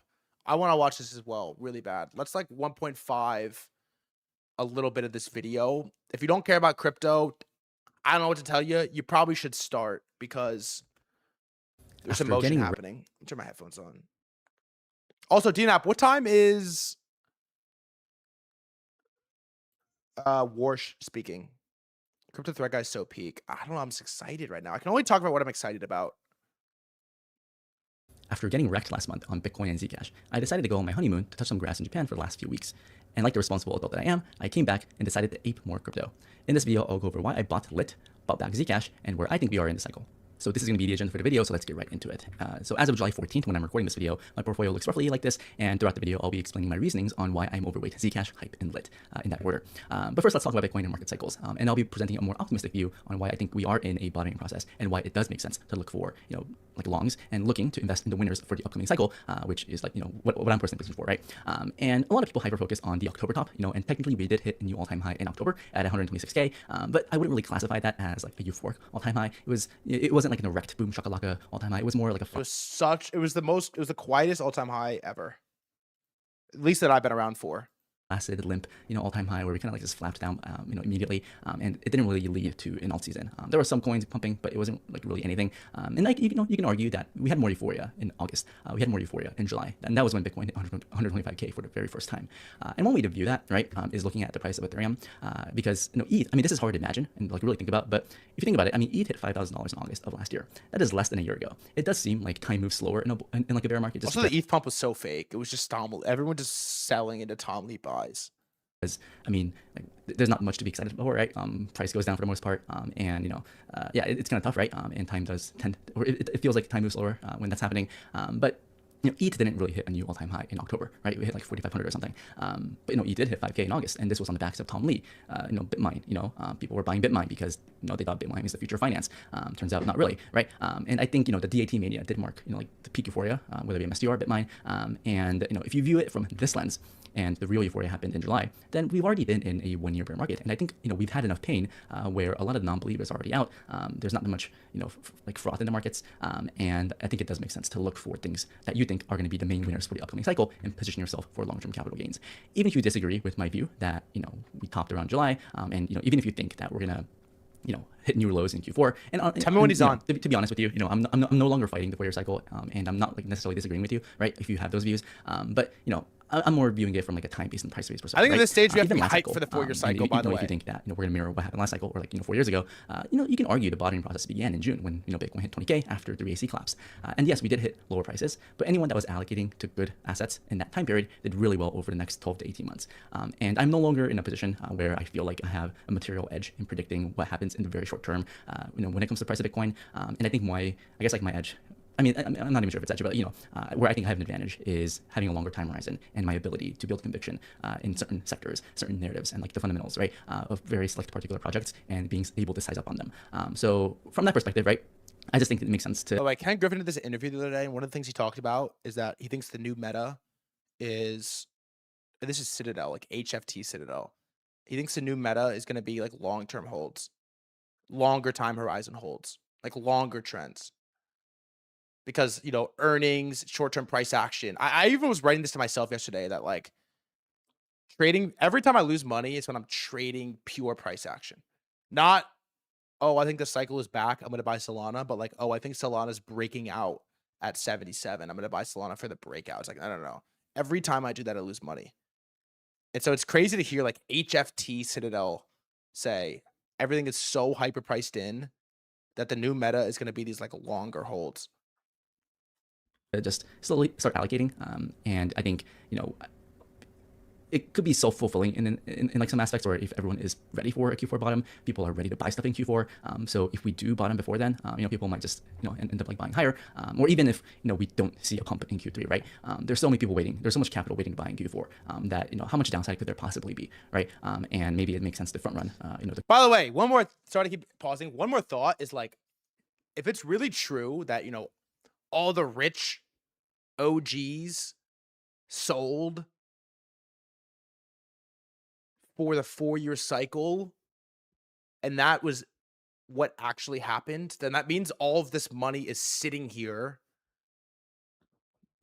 ready to be slammed into something if the 4-year cycle prophecy comes true. Like this has not been considered in this has not been considered in like the Sailor Doom thesis. I'm telling you, it's TradFi who bottomed this. CT naves are silent. DNAP, you have the ETF inflows. Send me that ETF inflows for Bitcoin. Q4 bottom buyers by starting to reallocate in mid to late Q3, or even now, which what I've been starting to do. So let's first talk about hyperliquid and lit or lighter. Obviously, I've talked about hyperliquid, for over 2 years. Telling people to farm in stuff. Same for lighter. And I have a bag that I've owned for a few months. Lit is a more of a recent position. And Let's see.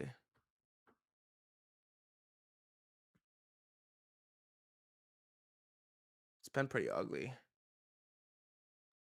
Let's see. It was minus 400, minus 230, minus 220, minus 230, plus 200, plus 250, plus 21, minus 85, minus 89, plus 90, minus 400, plus 181. Definitely a lot of the selling has like chilled. These huge sells, at least at the back half of June. Oh, yes. Yeah. What happened on the 13th? That was a crazy day. At least these like monstrous sells stopped. And obviously, it's one of the few crypto assets that's hit new all-time highs. And it's been really untethered from the weakness in Bitcoin, ETH, and whatnot. Now, of course, you can point to the buybacks, right? Hyperliquid has purchased roughly 3.4% of the circulating supply year to date. Lighter has done roughly 6.3%. I think that's very, very important. Hyperliquid. I'm not sure I think the bottom is in either, but it's getting interesting. Like when when I'm on chain again, I'm like, all right, what I got to think about the psychology of what got me back on chain, Haven't been on chain in a while. Relative to centralized exchanges in terms of market share has been going up. That's cool. Robinhood, right, partnered with Lighter. That's cool. But I think that kind of misses the point, right? You can, if you're more cynical or pessimistic, you can argue that Hyperliquid has already saturated the market, and Lighter, this Robinhood announcement was like like a catalyst pump and like its exit liquidity or whatever. But I think when you're really trying to form a real bull case on Perptex coins, it's more nuanced, and I think it helps to zoom out and think bigger. And when it comes to the current crypto market structure, I think most alts rely on Bitcoin or ETH going up for them to go up, mostly because there are no fundamentals, and it's very speculative, right? But however, I mean, this is my opinion, but I believe that the real growth for Perptex coins is going to come from further TradFi and retail adoption, as well as the growth of RWA perps. I have a view that most crypto alts are going to go to zero. So, Perptexes that only focus on crypto Pretty much are, right? They're going to just be like fighting for scraps, right? It's a smaller total addressable market. And I expect RWA perps such as gold, oil, equities, they're going to continue to grow. And in the future, maybe let's say 6 to 12 months from now, they should be much bigger than crypto perps. Wow. 1% over 80K in July. What's today's date? July 15th. I mean, that'd be great. That's just the way it's been moving, though. That feels like a tough one. No, 75% at 75K. Look at 100K by end of year. January 1st, 2027.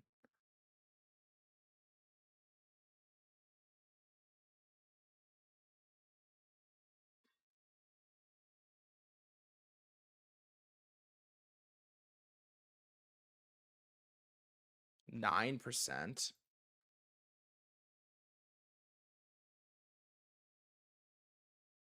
Wow, it's crazy. It's like lower now than when price was cheaper, by the way. Wait, how does that work? Hold on.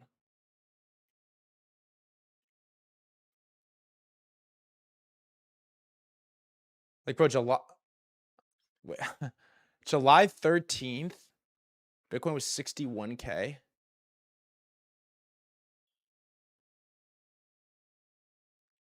And it was 10%. Now Bitcoin's 66K basically, and it's 9%. It's lower. It's low. It's lower after plus 4K in a day. Wow, that is really, really low. That feels cheap. Feels like it should be 20 plus. That is interesting. Also, if you're on YouTube, Twitter, you want to chat, Twitch TV/threadguy. I want to watch like a few more minutes of this. I kind of want to hear him buying back Zcash. I'm gonna skip around. I want to hear why he's buying Zcash. Anyways, enough about perplexes. I think that's fairly clear. I do want to pivot back the conversation into Zcash. Of course, there's a lot of suffering and coping that I've done with Zcash. If you look at my past videos, like literally like my past video, it was about me getting wrecked on Zcash. And to just recap what happened early June or so, there was this potential vulnerability in the orchard pool where people thought that there could be like an infinite exploitment bug thing, right? With Zcash, and that led to price of Zcash down 60% in a straight line, essentially. And I full stack sold near the lows. I was in a lot of pain, right? I'm like, I can always buy back in later, right? Let me just eliminate the suffering. Like I said, I wasn't gonna go on my honeymoon, so I don't need to put myself through this. And it was like definitely lots of coping, right? Tax loss harvesting. That is like the ultimate you just bid this with your life. life. 640. So in my previous video, I think I mentioned that, I didn't feel, or I don't think any reasonable person expected that there wasn't or someone actually exploited this thing. But like what I was worried about was that this FUD would shatter your confidence in this asset that it couldn't really come back from, because, Zcash doesn't have cash flow, similar to Bitcoin. It's more so, whether people use it as store value. And it's hard. I had a hard time, guessing which way things were going to go. And yeah, I just wanted to give it some time and then reevaluate and then buy back in if I thought the asset was going to recover. And I think at this point, last week or so, I bought back in, and I think the price action suggests that it is able to recover from this. And in a way, that's very, very bullish, because I think it makes this asset more anti-fragile. This is a screenshot from my last video, roughly a month ago. And so I will enlarge this video slide here, so it's easier to see. But what I mentioned last month was, I'm going to sell, right? I'll get wrecked here, but if it recovers, I will buy back in, right? So following Munger's inversion theory, the recent dump would likely represent a huge washout of ZEC before a significant pump. If it's able to recover, right, it's like an if-then statement. If it's able to recover, it would really strengthen Zcash as an asset, and it'll make it more anti-fragile. Part of the reason Bitcoin is so strong is because there were so many reasons for Bitcoin to die in the past, but the fact that it didn't die made it less likely for it to die in the future, which makes it a more anti-fragile asset, which makes it more bullish, for example. So I think, the view that I had is, if Zcash were to recover, I just have to buy back in, because it would probably lead to even a stronger run. And it could be one of those things where, let's say 12 months from now, we'll look back to what happened in June of 2026 as this massive shakeout that, people like me paper-handed, and, that was the catalyst. I'll say the fact that it went to $250 after the 700 pump in a candle on the hack, and it's back at 600 is, you have to, I don't know, when you get significant PA, I think it has to be treated as significant PA. Or that was the the washout this asset needed for it to really go on a run, and liquidate people along the way and whatnot, right? All right, final thoughts. Let's wrap it up with final thoughts. So, for those reasons, this is why I have allocated in such a way. I think Zcash presents an interesting alternative to Bitcoin, and I think it's, I guess, cheap relative to Bitcoin, and I think it has all the narratives going forward. It's uniquely positioned, and I think it's kind of a one-on-one asset that other assets cannot compete with. And Hype and Lit, I think, obviously, I think perplexes are going to continue to grow. I think Hype and Lit is more understood by the market, so I'm not saying that there's immediate upside, but I think it's something I want to own, I want to stake, and just bet on them being winners over the next 6 to 12 months. And obviously, the cash position is because, I've been wrong before, and this is more like a mental hedge buffer, right? And I use my cash to farm other things, such as variational, other perplexes. And, if there's future dips or future narratives that catch my attention, I can use the cash to buy those opportunities. I think one of the mistakes I made last month was maybe I was oversized in the Zcash, especially leading up to my honeymoon, which might have made me a more emotional person. Shout out to Taiki. It's a pretty good video. All right, we have one more thing to watch. Warsh is talking, I think. vacancies. Let's listen to a couple minutes. Solid growth in nominal wages, too. I've been he's heartened by the talking every welcome day. I've received and by the encouragement of my colleagues. Oh, We have a my God, duty what to did he point the say? institution forward, to take a fresh look at current practices, to make sure we're serving our objectives, and we're going about it systematically. As the chairman referenced, I appointed a task force in each of 5 areas that are central to the conduct of monetary Saying wage growth good is bad. No comment. policy. I'll just reference them I know. and He close. said no forward guidance. First, Fed communications. Second, our balance sheet policy. Third, our use of existing data. Fourth, productivity and jobs. And finally, the Fed's inflation framework. Our purpose here is to make better decisions in the conduct of monetary policy and put these years of high inflation behind us. We are the Federal Reserve, Mr. Chairman, and as determined as ever to fulfill our mission. Thank you, and I welcome your questions. Thank you, Chairman. Each member will have 5 minutes to ask questions and get answers, and I'll start that off. And I'll start off with your working groups. I think credibility equals transparency, and the names that I've seen on your working groups, from Doug McMillian, former CEO of Walmart, to Mark Andreessen Dude, we're gonna on get this productivity and 54 AI, level on tells me DRAM. that you're serious about getting real-world experience and expertise get it. involved in making decisions at the Fed. I want to give you just a By the minute way, of my time to walk us through perhaps one or bag 2 strength pieces is of that, as we significant talked as about well. the importance of Bags having at 1.5. contrast Well, DRAM is on on the 6.5. committee, on the working groups. Really important from my IGB as well as perspective. green. I think it lends itself SPY is to green. having more Socks, confidence in the semis Federal and memory Reserve. I want to give you a destroyed. minute to talk about one part of it, and then SK I want to move Hynix. quickly to AI. All right, let me SanDisk be brief, 11. Mr. Chairman, but you're highlighting something that's awfully important. All institutions, Micron including about to the lose Federal 900 Reserve, again. which I am so proud to lead, filled with great people, on occasion, we need to Cerebrus. bring new ideas to the fore. Oh no, we're SpaceX. And after Oh, 63 months SpaceX of gonna hit it. inflation above the Fed's target, it SpaceX is struck gonna me hit it. that any new leader should arrive at this organization It's gonna hit it. and look to the very best minds that we could find. There's a lot of great ones at the Fed, but there's a lot of great ones that aren't even in economics profession.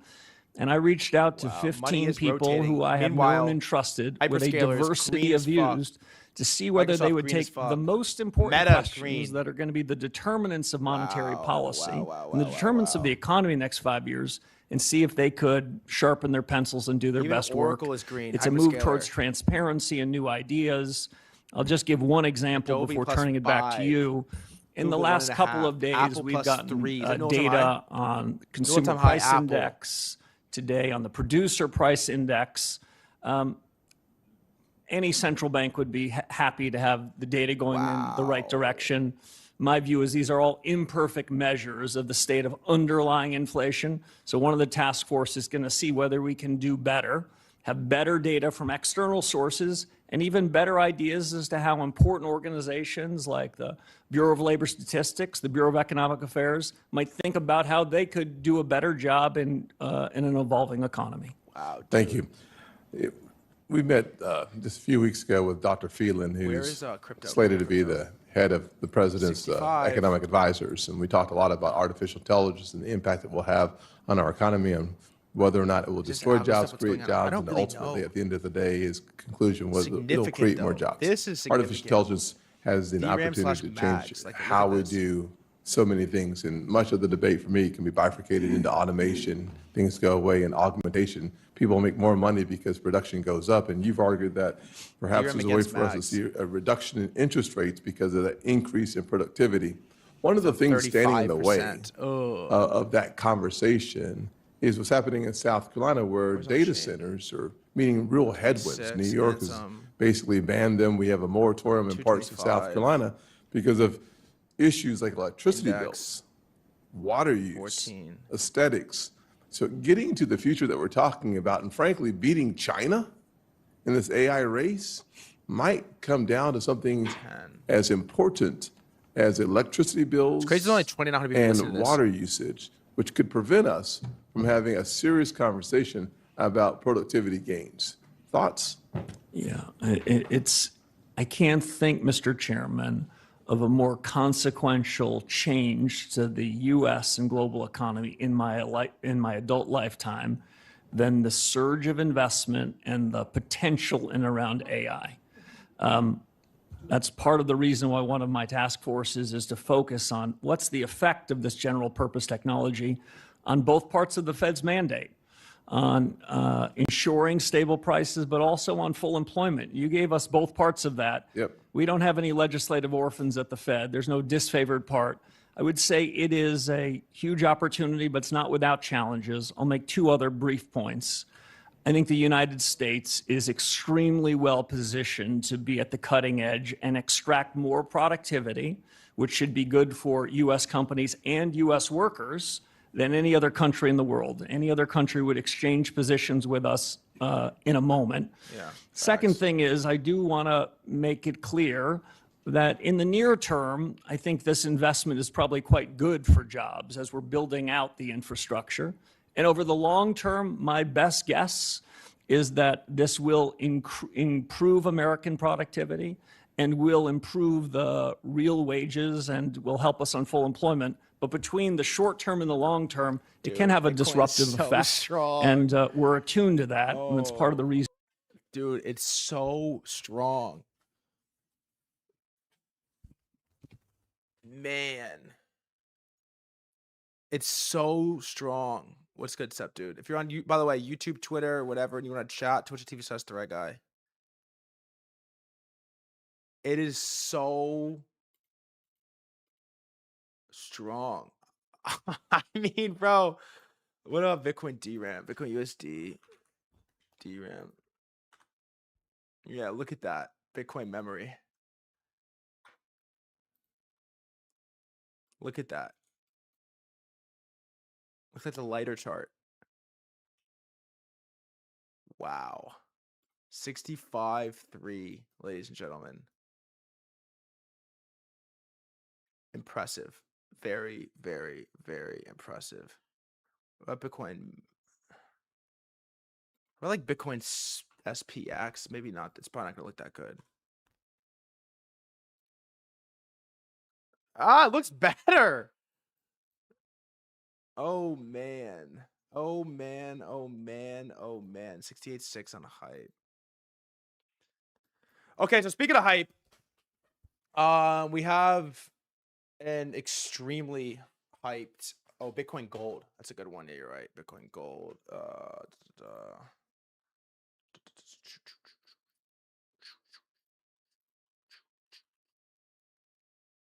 Bitcoin Gold.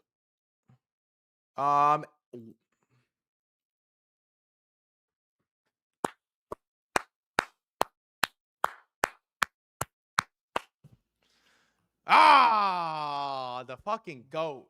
Ansem. 200 gifted, baby. The great rotation, man. Stop playing with him. The great rotation. Hey, we might have to do a stream next week, Ansem. We might have to do a stream next week. Is this Ansem from Ticker Ansem? He says, yeah, that is Ansem from Ticker Ansem. We might have to do our stream next week. Because look at this. That's Bitcoin Gold, brother. The 200. Yeah, that's your airdrop, by the way. No Black Bull airdrop. That's your airdrop. Just hit. Just fucking hit, man. Just hit, baby. That's your airdrop. Bitcoin Gold. Disgusting. Oh, my God. Good luck, Ansem. You're the GOAT. You're the fucking GOAT. Speaking of Hyperliquid. Damn, 200 is crazy. Speaking of Hyperliquid. They just added pre-IPO perps. They just added CXMT, China's SK Hynix. Not surprised given the demand, but interesting and new product done by crypto, something we haven't seen in this space in a bit. And so what's cool about this, CXMT, which admittedly I don't know that much about it, but China's SK Hynix, I think it's the most hyped IPO to ever come out of China. It's definitely the most imminently hyped IPO right now. And I would imagine you get this influx of Chinese commentary, Twitter, market, and capital paying attention to Hyperliquid right now. I mean, the whole world is kind of paying attention to this. Everyone's watching this. Sam's watching this. Dario's watching this. Like, everybody is paying attention to this. It's on $45 million of volume. It has been open for like, I don't even think a full day yet. The launch CXMT on Binance, cool, they'll trade it there. So $45 million 24-hour volume is 20 mil OI. Funding is flat. And I believe it's trading at like, what is the exact number, DNAP? I think it's like 10x deal price right now. So Trade XYZ launched it at like midnight. I just went to bed actually when they launched it. So it's been open for like, I don't know, 12, not even 12 hours, I don't think. It hasn't been open for 12 hours. It's trading right now at 470 billion USD. IPO value is 80B. It's close to the market cap of China's top company, Tencent and the commercial bank. That is insane. Well, overall sentiment on CXMT is bullish. The two largest positions worth roughly 2 million and 1 million are both shorts. Both appear to have been opened by professionals.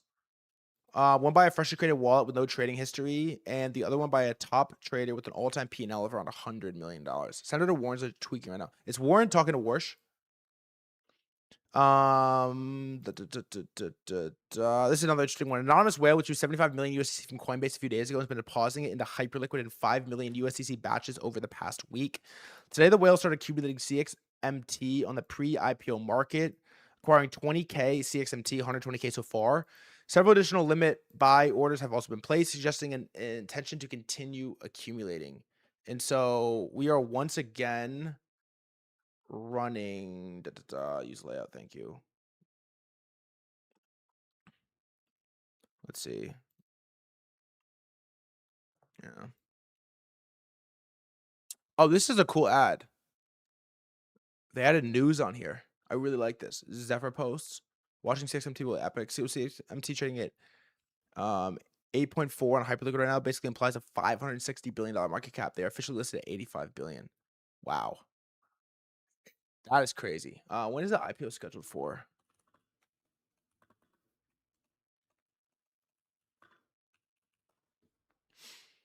It is scheduled for July 27 right now for CXMT IPO. So yeah, once again, we have another pre-IPO perp on hyperliquid. It's crazy. Like it feels like there's this progression that every time there's a hyped pre-IPO on hyperliquid just goes up. Happened on Cerebras, happened on SpaceX, it's happening again on CXMT. I would imagine it's going to happen for Anthropic, and I would imagine it's going to happen for OpenAI. It seems to happen every time. It's kind of right in your face too. Now, I also have to wonder how much of this memory dump right now has to do with CXMT. Is that playing a role in this? Like memory is a commodity. I don't know. Really think we're looking back at 2026, the very obvious time to get long hype. Yeah. Like I wonder if that is playing a role as well. You see the insane demand for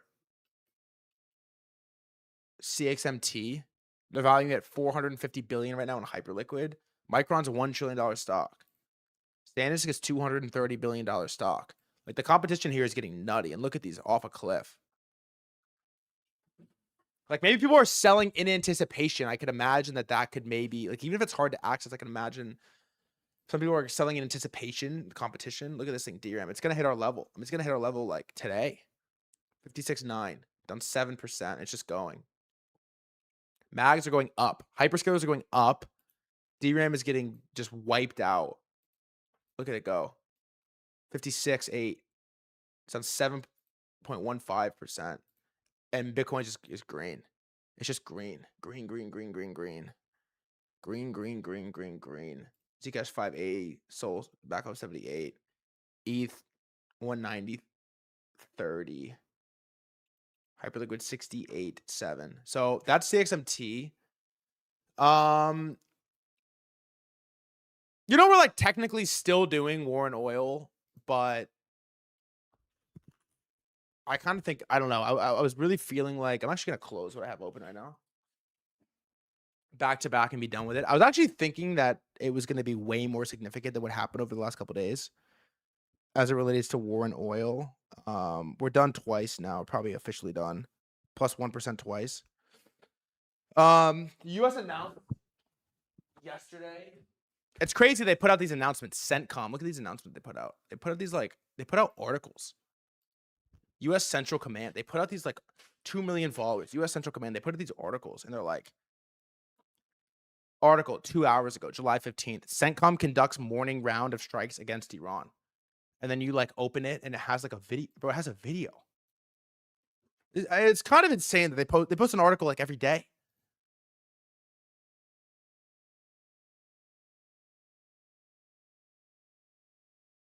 What? 12 hours ago, CENTCOM completes more strikes against Iran.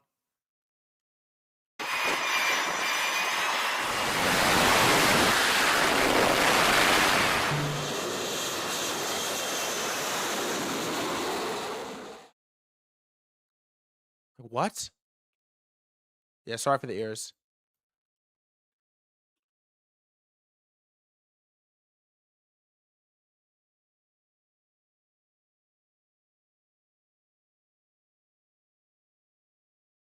It's just, I mean, this is what they're posting is nuts. I wonder how the views in these are doing relative. That's actually a really good point.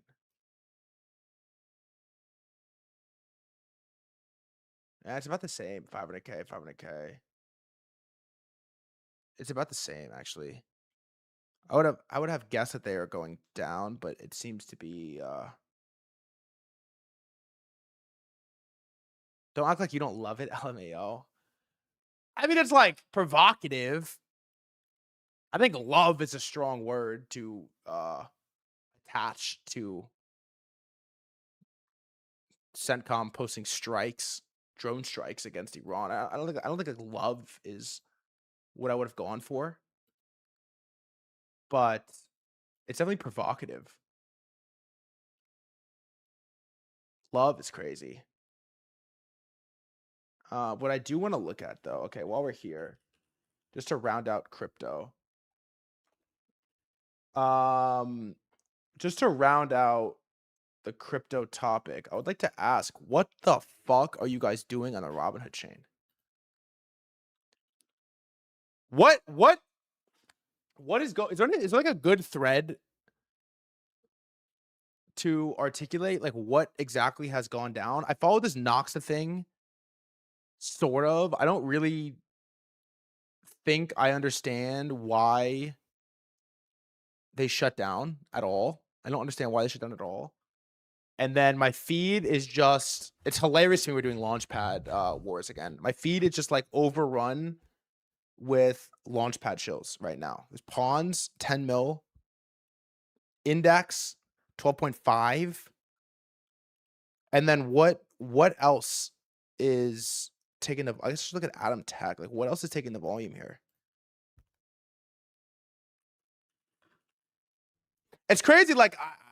I've spent 2 hours of the stream talking about meme coins. I don't hold anything on the Robinhood chain. They nuke search as well. Pawns will be the pump for RH. Monster Wars is heating up. And so this is from when? 4 a.m. today. Noxa has 61%. Pawns has 6.9. Ape.store has 6. Oh, there's so many. Flash SH has 5, Banker has 5, KLIK Finance has 4, Uniswap Auctions has 3, Trends Today has 2.6, Bow.fun, Bags FM has 1. I have all the lore I DM'd you. Coin Barrel is 0.7, Virtuals is 0.6, Clanker.world is 0.4, LeaveHood.com 0.3, and then LaunchHood has 0.3. Now, if you're Pump Fun, I don't really wow, look at this. Daily new tokens on the Robinhood chain. It's crazy it's going up. It is nuts to me that this is going up. It's over 30K right now. Daily new tokens. Launchpad token volume. ATH as well. It's mostly Noxa, but I'm not sure if you're Pump. I don't fully understand why Pump wouldn't want to be the de facto launchpad for every chain. Now, I know it's pretty much only been Solana, but why would they not just add Robinhood to allow people to launch on Hood? feels like it would be a smart play if you're Alon and Pump Fun. Maybe it doesn't matter, or maybe it's like getting too distracted. But that's the thing that's so funny about Pump to me. And it's the thing that's so funny about like crypto products is they don't really need to do that much. This is always interesting to think about. It's like the best products in crypto are the absolute simplest, and they don't ever really change that much, for better or for worse. Think about like Uniswap. It's the exact same product that it was when I was trading on it in 2021. I'm talking from like a UI perspective. I know the like back-end stuff is complicated. I'm talking from like a UI perspective and like what you can do on it. It's the same product. Jupiter's the same product. Even like Hyperliquid, there's more stuff. Yes, there's more stuff you can trade and there's more assets, but it's the same UI. It's the same product. It's funny, like Pump Fun is like, bro, nothing has changed on Pump. Yes, they've added like terminal and they did like a few social features or like whatever, but it's the same product that it was. It's the same product it was in January 2024. It's the same product. I've actually never even used the app, but it's cool to think about. They also launched this, which is kind of interesting. Like the Robinhood wallet is kind of cool. I downloaded it just for shits. See what's trending on Phantom has evolved a ton. See what's trending on it. Like they definitely get the social thing, obviously. I thought they're gonna use this as a spot to soft show something really hard, but they didn't quite. That it's snappy though. It's pretty snappy. I must admit, it's pretty snappy. And it feels like they have a pretty reasonable understanding of what's going on right now. One of these things from Robinhood Chain mainnet launch, the ecosystem can grow incredibly quickly when there is exceptional engineering. Not that interesting. He made one other tweet that I like, which is Ansem replied to it actually. Phantom cool. Phantom rocks. Here it is. If you're a builder looking to embed stock tokens or RWA into your applications, we want to hear from you. Ansem, you're getting really good at this soft shilling thing. I like that. It's a good tweet. All right, back to some of the mainstream topics. We have a new OpenAI announcement that I feel like we've been going back and forth on this for so long. What is their product going to be? What is their product going to be? What is their hardware going to be? And they have announced that their first product is a mobile screen-free home smart speaker that a user can build a connection with like an AI companion. Amid Apple's trade secret lawsuit, the iPhone maker has nothing like it on the market. So here's the video announcement. Apple and OpenAI's AI rivalry has entered the courtroom. Here's Apple and OpenAI's Oh, this is the lawsuit, actually. This is the lawsuit. Call me crazy, but this OpenAI product sounds pretty stupid. So as long as you own a smartphone, except for the fact that it can constantly watch and listen to you in your home. It includes a camera and other sensors that help it understand the user's surrounding and context, as well as advanced AI models beyond those available on conventional smart speakers. Another essential difference is that the device includes a rechargeable battery, allowing it to be carried from room to room throughout the day. A user could bring it into the laundry room while doing chores, move it into the kitchen for cooking assistance, and later place it in the living room or bedroom and to have it play music. I don't know. What do you think? OpenAI speaker that has a rechargeable battery. OpenAI believes the product's defining feature will be its personality and ability to connect on a human-like level with users. The speaker incorporates mechanical elements that can move on their own, creating a sense that it is alive.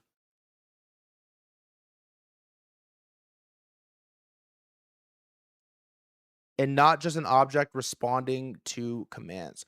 I mean, okay, I think their options are fairly limited. Because people only have one phone, and you're not going to be able to convince people to switch off of your phone. Impossible. No one is switching off their phone. You have an iPhone, and that's what you have. You're not switching your phone for OpenAI phone. It's also like the most competitive field in the world. I also think the earbud space is like pretty competitive as well. Everybody sort of has AirPods. They have that proprietary tech. to hook up with the iPhone. It's super smooth. I don't think people like really want to switch out their AirPods either. I think they would, but they don't really want to switch out their AirPods. And so then you got to think like, what are your other options? Car, no way.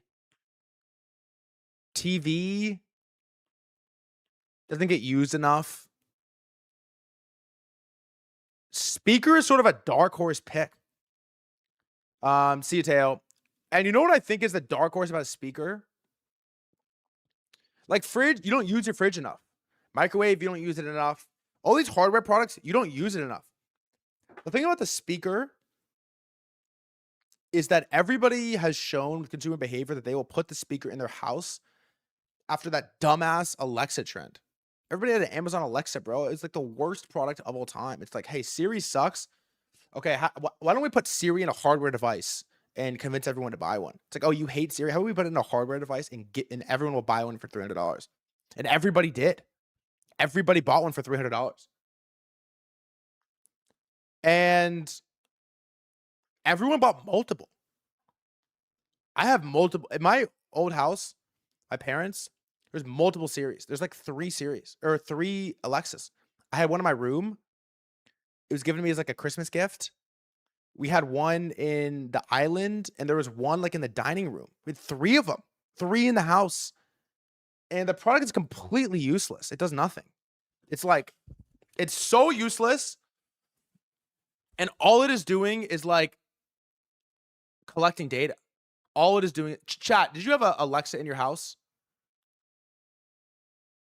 At any stage, Google Home, Alexa, any of these. Like it did not, it virtually served no purpose. Wow, most of you didn't. Really? I don't know. I feel like a lot of people, I feel like I knew a lot of people that had one. Literally only useful for playing music. Yes, it is. You don't actually use it, but I think it's like it's a really good like data collection device.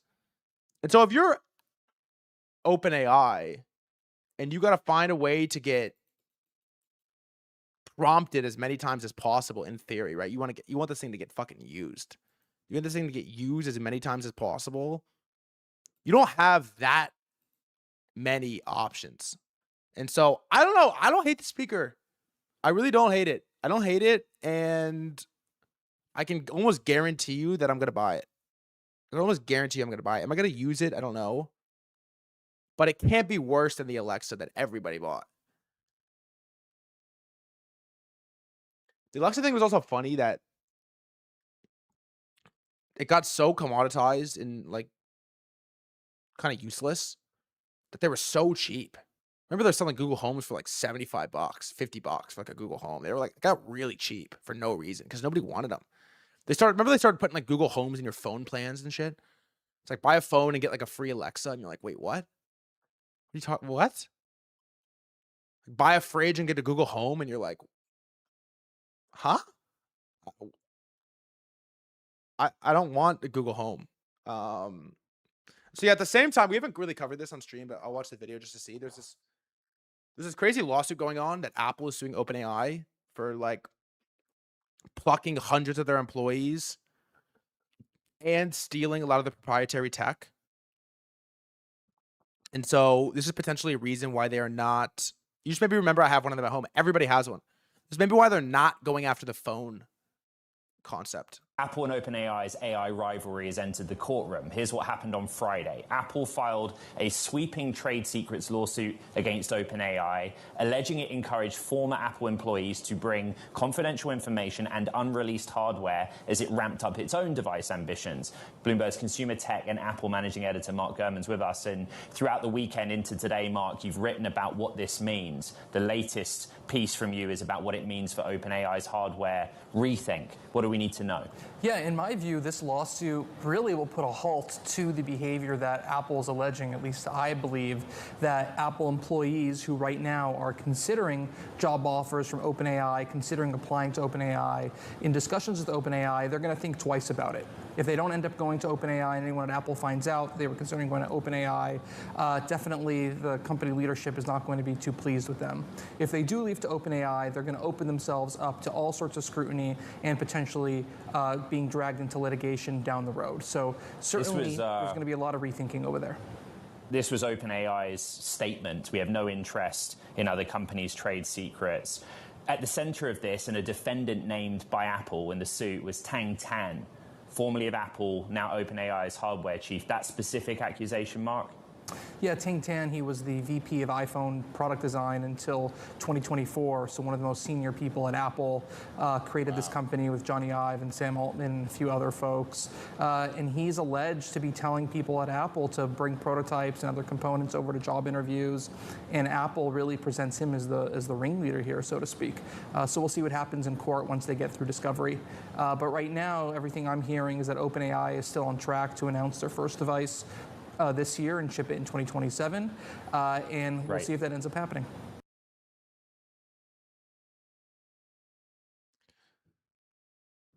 I'll tell you what. I'm gonna buy the shit. I'm gonna buy the shit out of it. I wonder what the price tag is. Yeah, 250 maybe 300.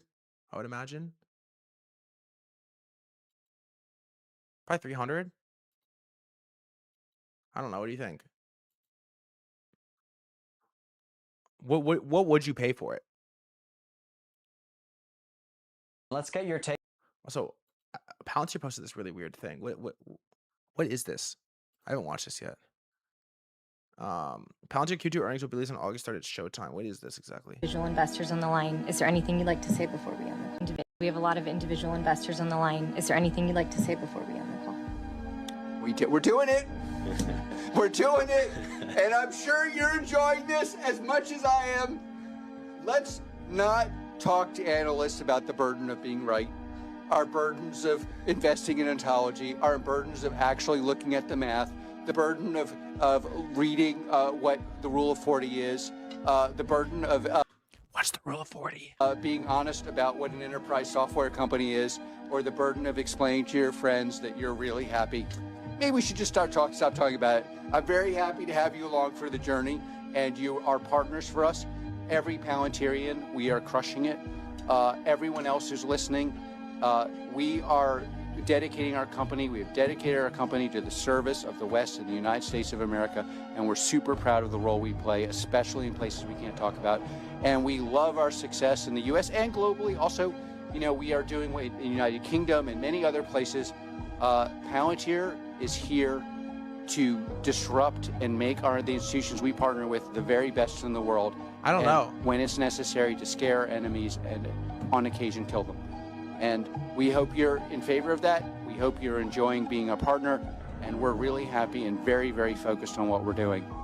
Thank you for your time. Wow. Thank you for your time. What is the Rule of 40?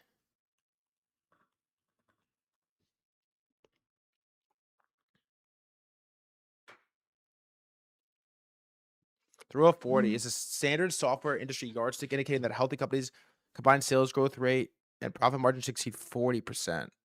Oh. Sorry, I trade I'm a meme coin trader, bro. Wow, and they crush it. Doing 145% right now. Jesus, Alex Karp. That was kind of like scary, huh? Then we have the stripe thing. God, he is kind of scary. Where are we right now on the coins? 65.3 Bitcoin. You're a stock guy. This should be your bread and butter. I know I'm both. I'm such a rare breed. I really am a rare breed. Wow, look at it just go. What's SpaceX? What's SpaceX? What's SpaceX? What's SpaceX? Oh, it got close. It got close. Ladies and gentlemen, it got really close. 136. What's Take-Two Interactive today? Wow. Look at that.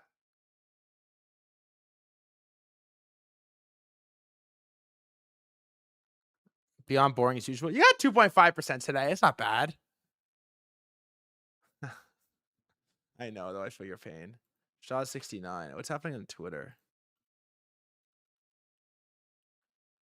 Dude, this guy launched some, like, what's his name? Hoff? Dom Hoff? Fuck. What's his name? He launched some new shit. You know the Vine guy?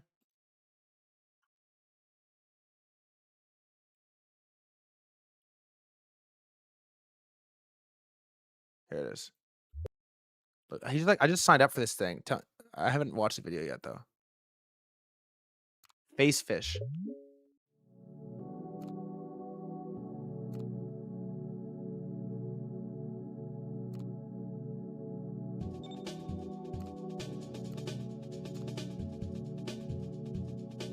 Is that a CA?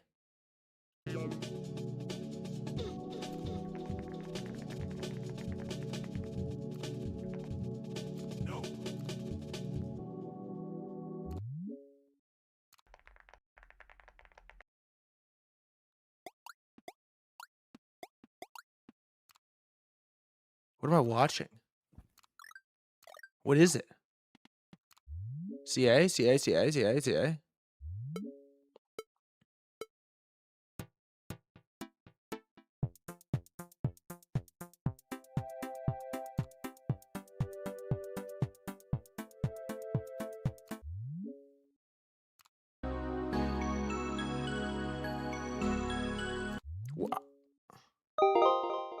I thought it was just face fish.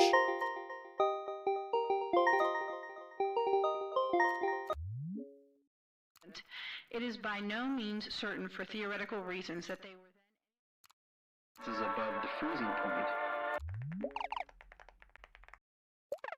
What's happening? What's happening?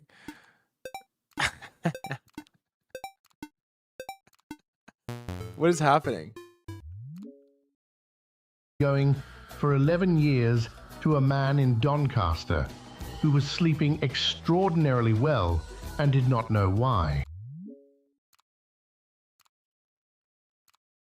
You all know about the gorilla couch?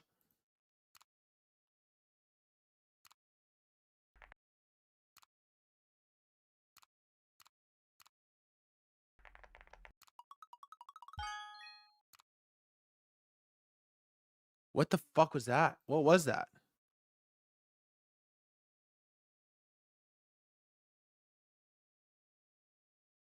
What was that? Dom Hoffman, creative Vine and other apps, working on Bash TV, a place to make and play with software. It's like lovable. I see. Chat, you know about the gorilla couch or no? You don't know about this or no?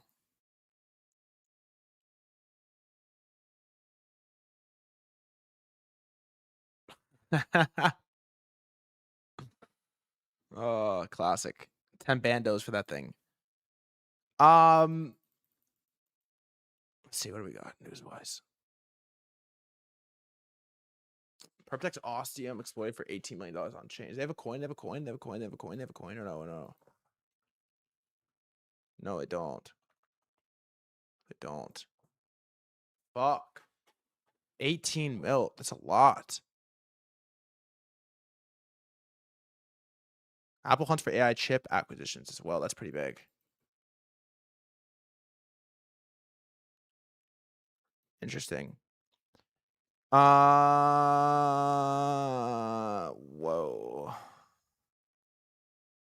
Wow. From the main Robinhood account. It's crazy, guys. It's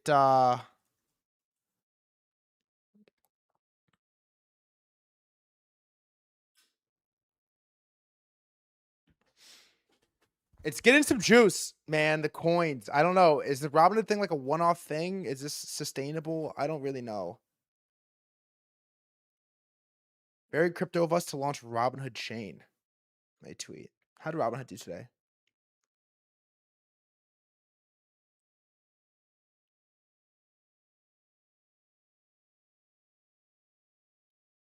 Not great.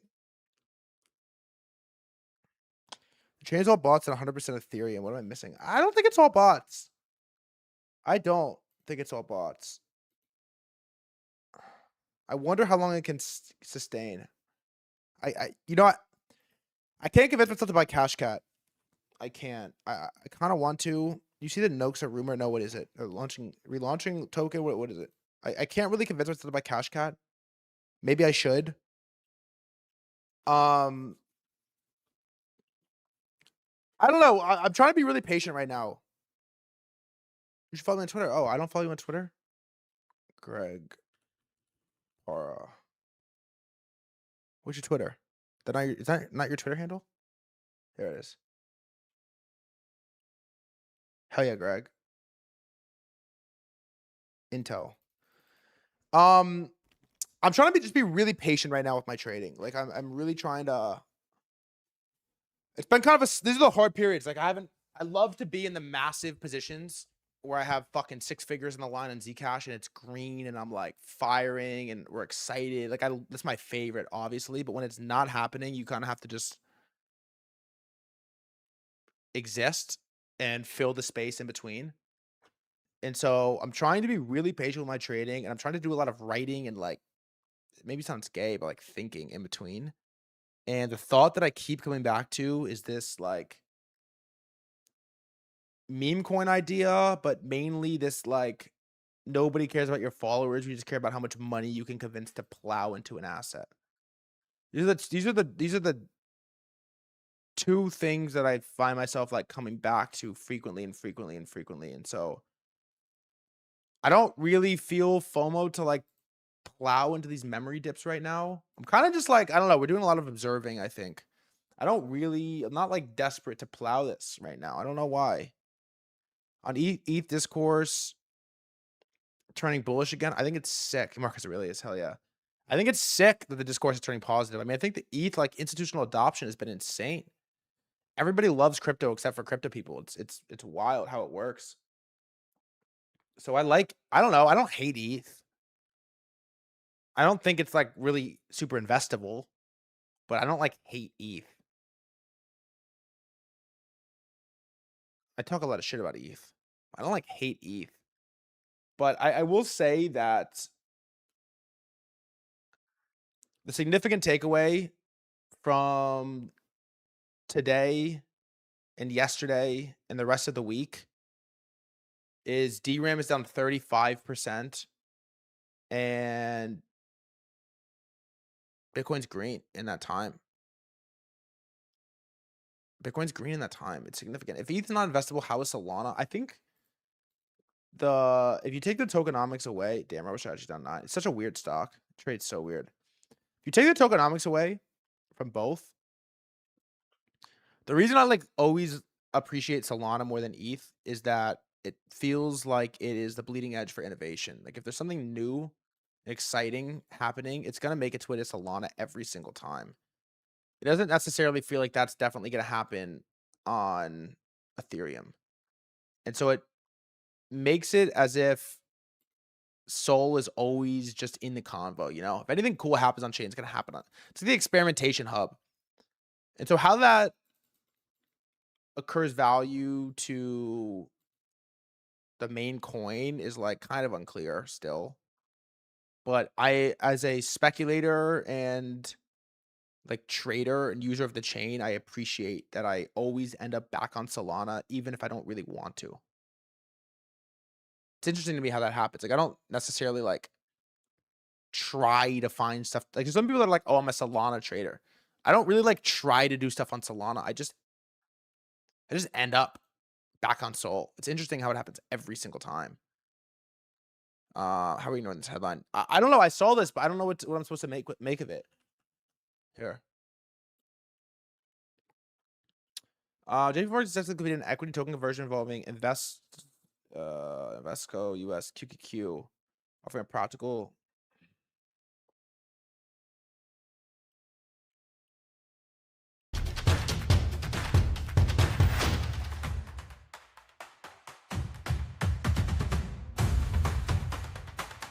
Dude, what's the fucking announcement?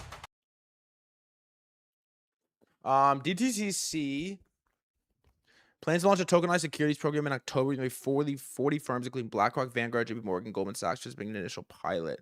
The trio with tokenized shares of Microsoft, Circle, QQQ, the SPY, and 3-month Treasury bond ETF. Whoa. Yeah, I feel like they've been doing this. It just hasn't really reached like production scale yet.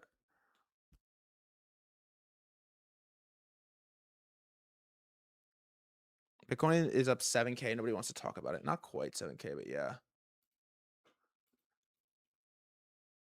Yeah, I mean it's if you look at how much of the stream time was spent today on crypto versus like normal, it's gotta mean something. It's gotta like account for something, right? All right, one thing we haven't done in a while that I think we're gonna start doing again is I want to bring back a couple interviews with some traders. I also really want to interview Vlad from Lighter. I think is like I'm down to talk to some fucking Perpdex founders, and we can never get Jeff. And so I want to get Vlad from Lighter on very soon. I'm definitely down to do some more. You know what I think we're gonna start doing? Is I want to bring back interviews, but I want to do like one a week outside of the stream. And so I think I'm gonna start doing like recorded interviews after stream. Because for some reason, I've really enjoyed these 2.5, 3 hours purely solo. I think I get better as a trader. I think I get sharper. Community gets stronger. I want to at least run this for like a month. No guests during stream. And I would like to probably record one a week is what I think I'm going to do after stream and post it like in the afternoon. We'll have all the clips done so you don't have to watch it. You can just clip, all the good stuff. And it'll be really smooth. The second thing I want to do, and I want to do it tomorrow, I think, if people are down, is I want to start doing guest call-ins. I know we've talked about doing this a couple times. I want to start doing guest call-ins. Ideally, I could pre-pick 4 or 5 people that want to come on for like 5 minutes and either talk shit or have a thesis on an asset and why they like it.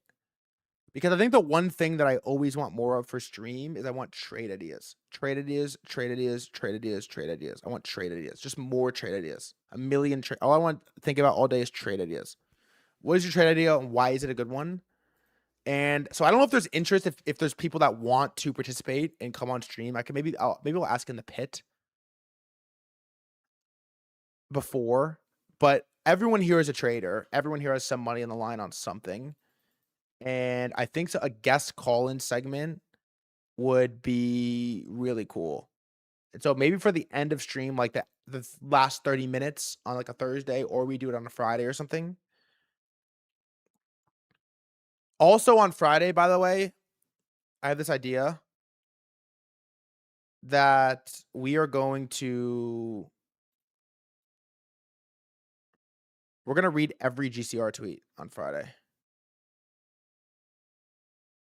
Every GCR tweet ever made on Friday. Yeah, it's like 1,000. I read everyone. Why? Because he's the GOAT? I don't know. He only writes bangers. It's like the modern Marcus Aurelius. Greg don't even know GCR. We're going to read every GCR tweet on Friday. Every single one that he's ever made. And so I'm kind of excited for that. All right, let's do like a final check-in. Did you do some research on the GCR guy? He's hard to find. Yeah, we talked about it for a second. His page still private. I never get to see shit. I got you. I follow him. Gigantic Rebirth.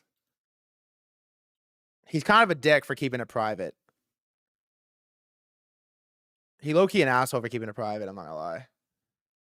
SpaceX 136. Microsoft 400. Where's Meta? Wow. Wow. What happened? Dude, it was red.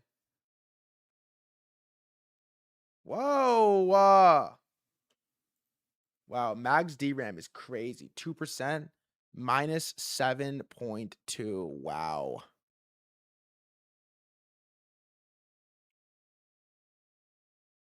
Wow.